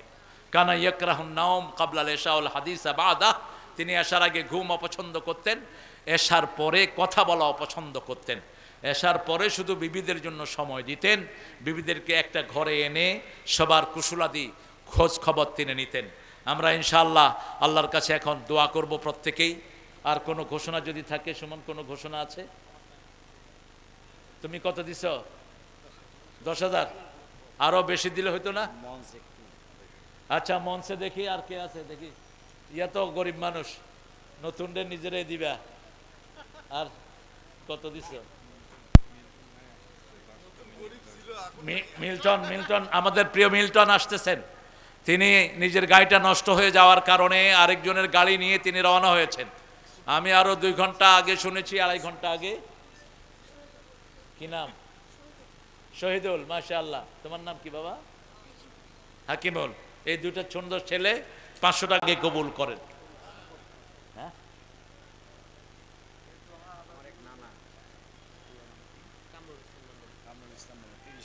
আহারে কামরুল ইসলাম মন্ডল, কি হয় তোমার? এই সুন্দর মানুষটার আব্বা কামরুল ইসলাম মন্ডল, তিনি 30,000 টাকা দিয়েছেন প্রতিষ্ঠানকে। আল্লাহ তার জীবনের গুনাহগুলো মাফ করে দেন, আল্লাহ তার নেক আশাগুলো কবুল করেন, আল্লাহ তার ছেলে মেয়েকে সব বিপদ থেকে হেফাজত করেন। আপনি মনে রাখবেন, আর সৎকা তো তারুদ্দুল বালা, সৎকা সব বিপদ দূর করে দেয়। পৃথিবীতে সবচেয়ে বেশি শক্তিশালী কি? দান। সবচেয়ে বেশি শক্তিশালী কি? দান। এটার চেয়ে শক্তিশালী আর কিছুই নাই। দুনিয়া সৃষ্টি করা হলো, দুনিয়া কাঁপছিল, আল্লাহ দুনিয়াতে পাহাড় বসিয়ে দিলেন, এবার দুনিয়া স্থির হয়ে গেল। এরপরে রাসূল সাল্লাল্লাহু আলাইহি সাল্লামকে জিজ্ঞেস করা হলো, ইয়া রাসূলুল্লাহ, তাহলে দেখলাম দুনিয়ার চেয়ে শক্তিশালী হলো পাহাড়, পাহাড়ের চেয়ে শক্তিশালী কিছু আছে কিনা? রাসূল সাল্লাল্লাহু আলাইহি সাল্লাম বলেন, হ্যাঁ আছে। সেটা কি? সেটা হলো লোহা। সেটা কি? লোহা। বলছি, ইয়া রাসূলুল্লাহ, লোহার থেকে শক্তিশালী কিছু আছে কিনা? বলছে, হ্যাঁ আছে। সেটা কি? লোহার চেয়ে শক্তিশালী হলো আগুন। লোহার চেয়ে শক্তিশালী কি? আগুন। আগুনের চেয়ে শক্তিশালী কি? পানি। আগুনের চেয়ে শক্তিশালী কি? পানি। তার চেয়ে শক্তিশালী কি? বাতাস। তার চেয়ে শক্তিশালী মানুষ। তার চেয়ে শক্তিশালী হলো দান করা। এই দান করার সাথে সাথে তার গুনাহগুলো মাফ করে দেন কে? রাসূল সাল্লাল্লাহু আলাইহি সাল্লাম বলেছেন, যারা বেশি দান করবে, এই দানগুলো কিয়ামতে নূরের বাতি হয়ে তাকে চারিদিক থেকে আলো দিয়ে ঘিরে দিবে। কে? মিল্টন আসছে? হ্যাঁ, মাশাআল্লাহ, আলহামদুলিল্লাহ, আলহামদুলিল্লাহ বলেন। অনেক ত্যাগ কোরবানি স্বীকার করা মানুষ। আলহামদুলিল্লাহ, আলহামদুলিল্লাহ, আলহামদুলিল্লাহ।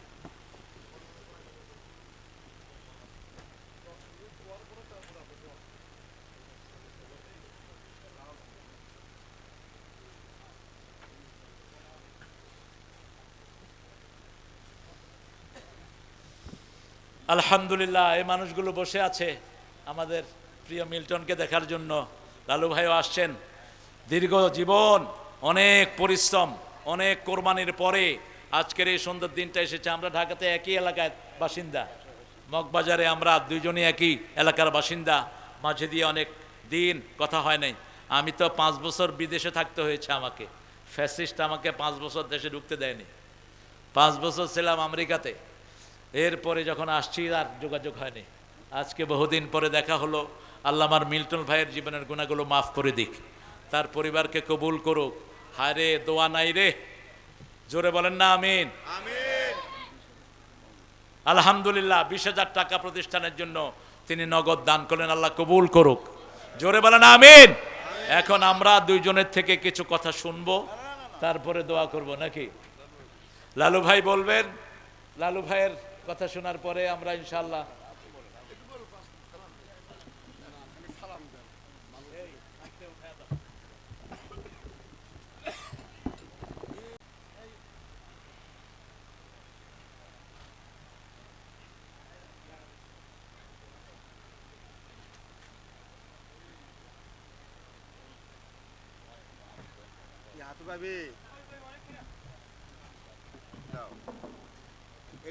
ওখানে রাখে দাও।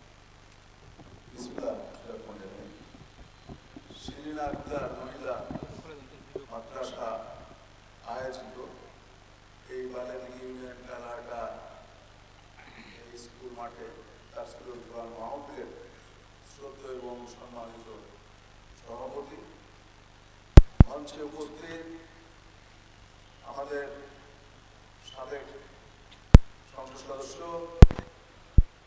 দেশনেত্রী বেগম খালেদা জিয়ার উপদেষ্টা, আমাদের শ্রদ্ধেয় বড় ভাই লালু ভাই, উপস্থিত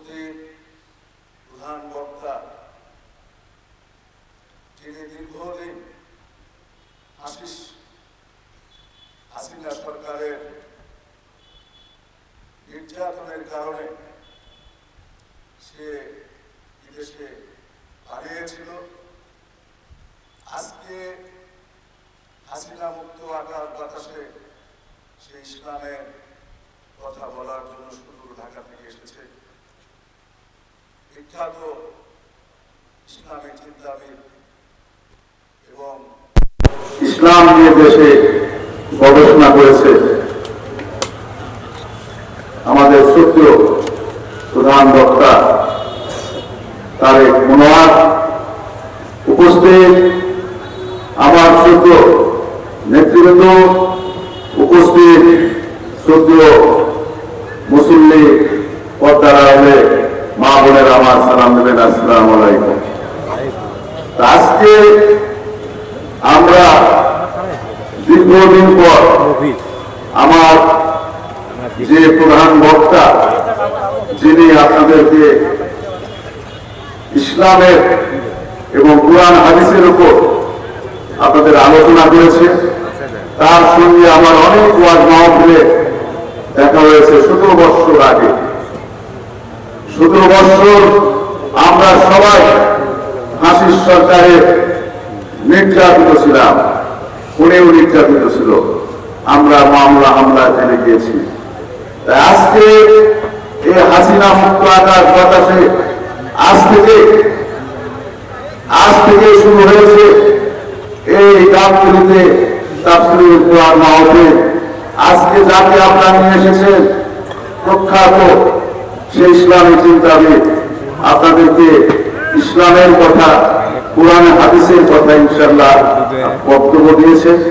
তা আমি বেশি কথা বলবো না, কারণ এখানে প্রধান বক্তা তার বক্তব্য দিয়ে ফেলেছে। এখন মোনাজাত হবে, আমাদের শ্রদ্ধেয় সাবেক এমপি মঞ্চ উপস্থিত আছেন আলু ভাই, সেও সালাম দেবে।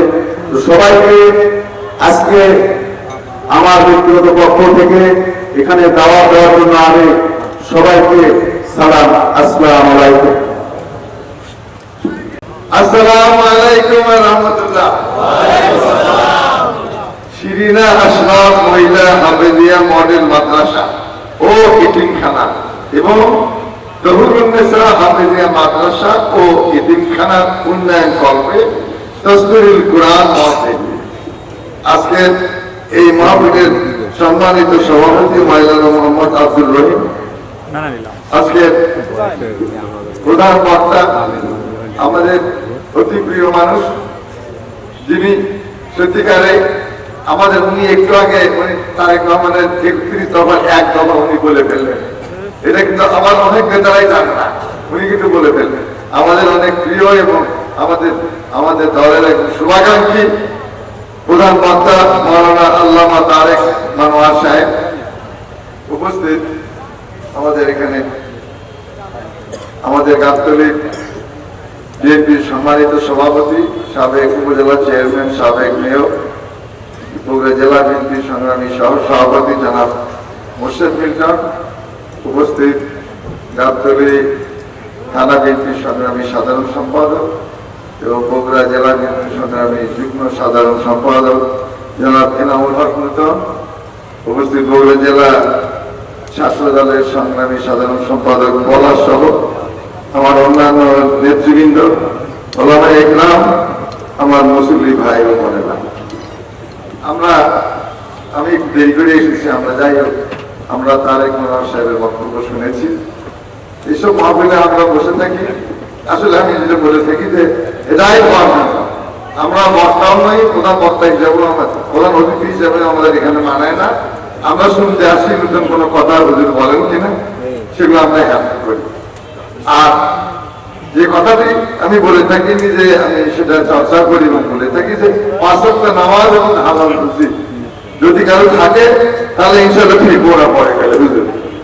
5 ওয়াক্ত নামাজ এবং হালাল রুজি, তার সঙ্গে সঙ্গে আমি একটি কথা কিন্তু বিগত 10 বছরই বলেছি যে বেনামাজিকে ভোট দিবেন না। এবং এখানে আমি উল্লেখ করি যে আমার দলের নেতারা সবাই নামাজি, কাকু নামাজ পড়তে দেখা যায়, কাকু দেখা যায় না, সবাইকে তো নামাজ পড়তে দেখা যায় না। তো কাজে আমার দলের সব নেতারাই নামাজি। আমি এই কথা বললে আমার দলের নেতারা ভোট পাবে না, আমি এই কথায় বিশ্বাসী না। কাজে আমারও একই আহ্বান যে কোনো বেনামাজিকে আমরা মন্ত্রী বলেন, মেম্বার বলেন, চেয়ারম্যান বলেন, এমপি বলেন, উপজেলা চেয়ারম্যান, ভাইস চেয়ারম্যান, কোনো বেনামাজিকে আমরা করতে, বেনামাজি কোনো শাসন এই দেশে চলবে না।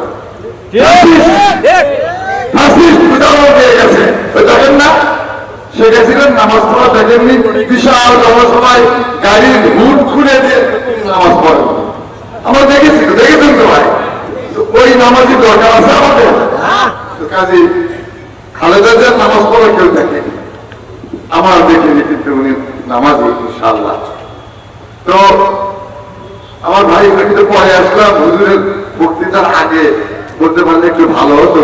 একটা প্রশ্ন ছিল যে যারা মাহফিলে এসে বেস্টের টিকিট বিক্রি করে তাদের সম্বন্ধে হুজুর বোধহয় কিছু বলেননি, একটু শোনা দরকার ছিল আমাদের।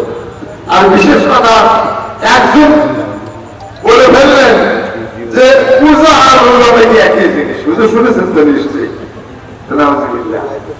এগুলো তো আমাদের মুখে সাধারণ হুজুর উনি বলবেন, আল্লামা তারেক রহমান বলবেন যে এই কথাগুলো যারা বলছে তারা কি, তারা কেন বলছে, কি জন্য বলছে, তারা কি চায়। আসলে পাগল হয়ে গেছে সবাই, ক্ষমতায় যাওয়ার জন্য পাগল হয়েছে। আমরা হইনি ভাই, বিএনপিরা আমরা পাগল হইনি। আর কিছু আগে খবর আমি বললাম হুজুরকে, ম্যাডাম একটু অসুস্থ, তাকে আবার হাসপাতালে নিয়ে যাওয়া হয়েছে। আমাদের প্রিয় নেতা, এদেশের শ্রেষ্ঠ সন্তান অ্যাক্টিং চেয়ারম্যান জনাব তারেক রহমান আদৌ এই দেশে আছেন। আমরা ক্ষমতায় যাওয়ার জন্য পাগল হইনি। আমরা দেশে একটা সত্যিকারের আইনের শাসন, সুশাসন, নিরপেক্ষ নির্বাচন এবং সত্যিকারের মানুষের কল্যাণকর একটি সরকার প্রতিষ্ঠার জন্য আমরা চেষ্টা করছি। আমরা আল্লাহর রহমত কামনা করছি। তো ভাই ওই একই কথা, আগামীতে ভোট খুব শীঘ্রই ধানের শীষ আপনাদের সামনে আসবে। আমরা আশা করি এই এলাকা থেকে জনাব তারেক রহমান নির্বাচন করবেন, আমরা তাকে ভোট দিব ইনশাল্লাহ। তাকে এদেশের মানুষ তাকে প্রধানমন্ত্রী করবেন ইনশাল্লাহ। উনি দেশ চালাবেন, আমাদের সুখ শান্তিতে আমরা দিন যাপন করবো এই আশা এবং আহ্বান থেকে ও এই প্রতিষ্ঠানের জন্য আজকে এই নগরভাবে দেব না, তবে এটার জন্য একটা বড় ধরনের অনুদান আমরা চেষ্টা করবো। আশা করি আমরা এনে যেতে পারবো। এটা এই ঘোষণা দিয়ে আমি শেষ করলাম। খোদা হাফেজ, বাংলাদেশ জিন্দাবাদ। আসসালামু আলাইকুম ওয়া রাহমাতুল্লাহ।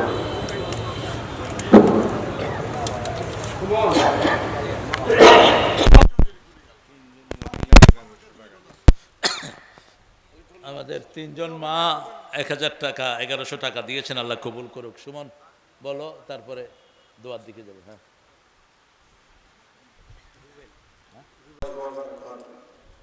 আলহামদুলিল্লাহ। 3টা প্রশ্ন এসেছে। মৃত্যু ব্যক্তির জন্য 3 দিন আর 40 আনা।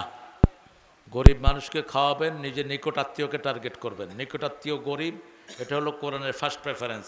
সূরা বাকারা 177 নম্বর আয়াত। আতাল মাল আলা হুব্বিহি দাবিল করবা, নিজের ভাই, নিজের বোন, নিজের চাচা, ফুফু, আত্মীয় স্বজনকে আগে টার্গেট করবেন। মৃত ব্যক্তির জন্য কোরআন খতম করা রমজানে ইফতার করানো নাই। তবে রাসূল বলেছেন, আপনি যদি কুত্তাকে হাড্ডিও খাওয়ান, আপনি সন্তান হয়ে সেই সওয়াব আল্লাহ পিতামাতার আমলনামায় তুলে দিবেন। কিন্তু মৃত ব্যক্তিকে কেন্দ্র করে কোরআন খতম করা, তারপরে রমজানে কাউকে ইফতার করানো, এটা রাসূল সাল্লাল্লাহু আলাইহি ওয়াসাল্লাম এইভাবে টার্গেট করে করতেন না। কিন্তু আপনি যত মানুষকে যত খাওয়াবেন, সব খাওয়ার সওয়াব আল্লাহ আপনার পিতামাতার আমলনামায় তুলে দিবেন। আপনি যা পড়বেন, সালাত পড়বেন, কোরআন পড়বেন, হাদিস পড়বেন, তুলে দিবেন। নামাজ বিশুদ্ধভাবে আদায়ের জন্য সালাতুর রাসূল, রাসূলুল্লাহ নামাজ, রিটেন বাই নাসিরউদ্দিন আলবানী, বেশ কয়েকজন এটা অনুবাদ করেছেন। আসান ফেকারও একটা নামাজ আছে। বাজারে 3টা বড় বড় সালাতের কিতাব আছে, এগুলো আপনারা পড়বেন। আল্লাহ আমাদেরকে পড়ার তৌফিক দান করুক। আমরা অত্যন্ত প্রীত হয়েছি। মুর্শেদ মিল্টন আমার খুব কাছের মানুষ। আমরা 17 বছর যোগাযোগ হয়েছে, ফোনে হয়েছে বেশ কয়েকবার। আমরা একই এলাকাতে ছিলাম, কিন্তু এই ফ্যাসিস্টের আক্রমণের কারণে আমরা সব বিচ্ছিন্ন ছিলাম। আল্লাহ এখন এক করে দিয়েছেন। আমরা যেন এইভাবেই কোরআনের জন্য কাজ করতে পারি, আল্লাহ তৌফিক দান করেন। লালু ভাইয়ের কথা, বেনমাজি কোনো ভোট পাবে না, ঠিক না? ঠিক। নামাজি আছে যেখানে আমরা আছি। আর নামাজ কিসের চাবি? কিসের চাবি? তো বেশির চাবি কোনো মানুষের কাছে নাই, আপনারটা আপনার কাছেই, আপনারটা আপনার কাছেই। আপনি এই চাবি কিভাবে নেবেন সেটা আপনি ঠিক করবেন। এই জন্য অমুক জায়গাতে গেলে বেহেশতে হয়ে যাবে, অমুক জায়গা, বেহেশতের মালিককে আরো জোরে বলেন। তা আপনি এটা দায়িত্ব নেন কেন? বেহেশত আল্লাহর, আল্লাহ যাকে খুশি দিবেন। তবে আল্লাহ বলেছেন এই এই কাজগুলো করতে হবে, ঠিক না? ঠিক। আমরা কোনো কোরআন বিরোধী, ইসলাম বিরোধীর কোনো কাউকে আমরা রায় দিব না। রাজি আছি না নাই? এটাই আমাদের সবার চাওয়া। আমরা মিল্টন ভাইয়ের জন্য দোয়া করব, আমাদের প্রিয় লালু ভাইয়ের জন্য দোয়া করব আমাদের নতুনের জন্য, আরও যারা এসছে আপনারা সবাই নামে আসেন ইনশাআল্লাহ। আমরা একটু মোনাজাত করব। আসলে অনেক রাত হয়ে গেছে, দূরের লোকেরা চলে গেছে, কাছের লোকেরা, মাঠ একদম প্যাকড আপ ছিল, পুরা চারিদিকেই একদম ঠাসাঠাসি ছিল। তো আলহামদুলিল্লাহ যারা চলে গেছেন তাদের জন্য আমরা দোয়া করব। আল্লাহুম্মা আমিন। লা ইলাহা ইল্লা হুয়াল হালিম সুবহান রাব্বিল আরশিল আযীম। আল্লাহুম্মা সাল্লি ওয়া সাল্লিম আলা নাবিয়িনা মুহাম্মদ ওয়া আলা আলিহি ওয়া সাহবিহি আজমাইন। ربنا ظلمنا أنفسنا وإن لم تغفر لنا وترحمنا لنكونن من الخاسرين. ربنا آتنا في الدنيا حسنة وفي الآخرة حسنة وقنا عذاب النار. ربنا وآتنا ما وعدتنا على رسلك ولا تخزنا يوم القيامة إنك لا تخلف الميعاد. শিরিনা আশরাফ মহিলা হাফিজিয়া মডেল মাদ্রাসা ইতিমখানা তাহিরুন্নেসা হাফিজিয়া মাদ্রাসার উদ্যোগে আজকের এই তাফসীর মাহফিলে হাজার লক্ষ জনতা নিয়ে আপনার কাছে ভিক্ষার হাত তুলেছি। আমাদের জীবনের গুনাহগুলো মাফ করে দাও। আজকের নামাজ, আজকের রোজা সহ সারা জীবনের আমল তোমার শাহী দরবারে কবুল করো। তার হাদিয়া সমস্ত আম্বিয়ে কেরামের আরওয়াহ মুবারকে পৌঁছিয়ে দাও। বিশেষ করে যেই নবী উম্মতি উম্মতি বলে সারা জীবন কেঁদেছেন, তার রূহের সোয়াব পৌঁছিয়ে দাও। এ পর্যন্ত যত মুমিন মুমিনাত, মুসলিম মুসলিমাত কবরের বাসিন্দা হয়েছে সবার আরওয়াহে সোয়াব পৌঁছিয়ে দাও। বিশেষ করে আমরা যারা হাত তুলেছি, অনেকের মা নাই, অনেকের বাবা নাই, পিতামাতার জীবনের গুনাহগুলো মাফ করে দাও। তাদের কবরকে জান্নাতের বাগান বানায়া দাও। যাদের পিতামাতা বেঁচে আছে হায়াত দারাজ করো। রব্বির হামহুমা কামা রাব্বায়ানি সগীরা। আল্লাহ, আমাদের প্রিয় সুমন চৌধুরীর আব্বাকে তুমি জান্নাতুল ফেরদাউসের বাসিন্দা বানাও। তার আম্মার হায়াতকে তুমি দারাজ করে দাও। আমাদের আজকের দুইজন শ্রেষ্ঠ অতিথি, তিনবারের এখানে জনগণের এমপি, আমাদের প্রিয় লালু ভাইকে তুমি কবুল করো। লালু ভাইয়ের জীবনের সব সুন্দর আমলগুলো তুমি কবুল করে নাও। আমাদের আশরাফ মিল্টনকে তুমি কবুল, মোর্শেদ মিল্টনকে তুমি কবুল করো। তার সন্তানগুলোকে তুমি কবুল করো। বিপদ মুসিবত থেকে তাদেরকে হেফাজত রাখো। নতুন সহ যত নেতৃবৃন্দ এখানে এসেছেন সবাইকে তুমি কবুল করে নাও। আল্লাহ রাব্বুল আলামিন 5ই আগস্টের আগে কোরআনের দলের লোকেরা সহ আমরা যেভাবে একসাথে আন্দোলন করেছি সেই ঐক্য আমাদেরকে ফিরিয়ে দাও। আল্লাহ, আমাদের যত ভাই বোন এখানে এসেছেন সবার জীবনের গুনাহ মাফ করে দাও। এই দুটি প্রতিষ্ঠানকে তুমি মসজিদে নববীর মতো কবুল করো। যত ছেলে মেয়ে আছে এদেরকে তুমি আলেমে হক্কানি রব্বানি বানাও। আমাদের প্রত্যেকের শিশুদেরকে এখানে কোরআনের মাদ্রাসায় দেওয়ার তৌফিক তুমি দান করে দাও। আল্লাহ, ম্যাডামের শরীরটাকে তুমি ভালো করে দিও। তারেককে সুস্থ সাবলীলভাবে তুমি দেশে আসার ব্যবস্থা করে দিও। আল্লাহ, আগামীর পার্লামেন্ট যেন কোরআনের পার্লামেন্ট হয় সেই ব্যবস্থা করে দিও। আল্লাহ রাব্বুল আলামিন, বাংলাদেশের যত মানুষ আজকে আছে সবাইকে তুমি কোরআনের জন্য কবুল করো। আমাদের পুলিশ প্রশাসন সহ সবাইকে কোরআনের জন্য কবুল করো। যাদের উপর মিথ্যা মামলা দেয়া হয়েছে তাদের জীবনের গুনাহ তুমি মাফ করে দাও। মামলাগুলো থেকে তাদেরকে হেফাজত করো। আল্লাহ, এই মাটিতে শুয়ে আছে জিয়াউর রহমানকে তুমি মাফ করে দাও। জিয়াউর রহমানের পরিবারকে তুমি কবুল করো। কোকোকে তুমি মাফ করে দাও। আল্লাহ, আমাদের যত ভাই বোন এখানে এসেছেন মা আয়েশার মতো আমাদের মাদেরকে কবুল করেন। আমাদের ছেলে মেয়েদেরকে হাসান হোসাইনের মতো কবুল করেন। আল্লাহ, জানি না কার জীবনের শেষ মুনাজাত এই মুনাজাত। আল্লাহ, শাহাদাতের মৌত আমাদের নসিব করে দিও। মৃত্যু যখন দুয়ারে আসবে জবানে জারি করে দিও লা ইলাহা ইল্লাল্লাহু মুহাম্মাদুর রাসূলুল্লাহ।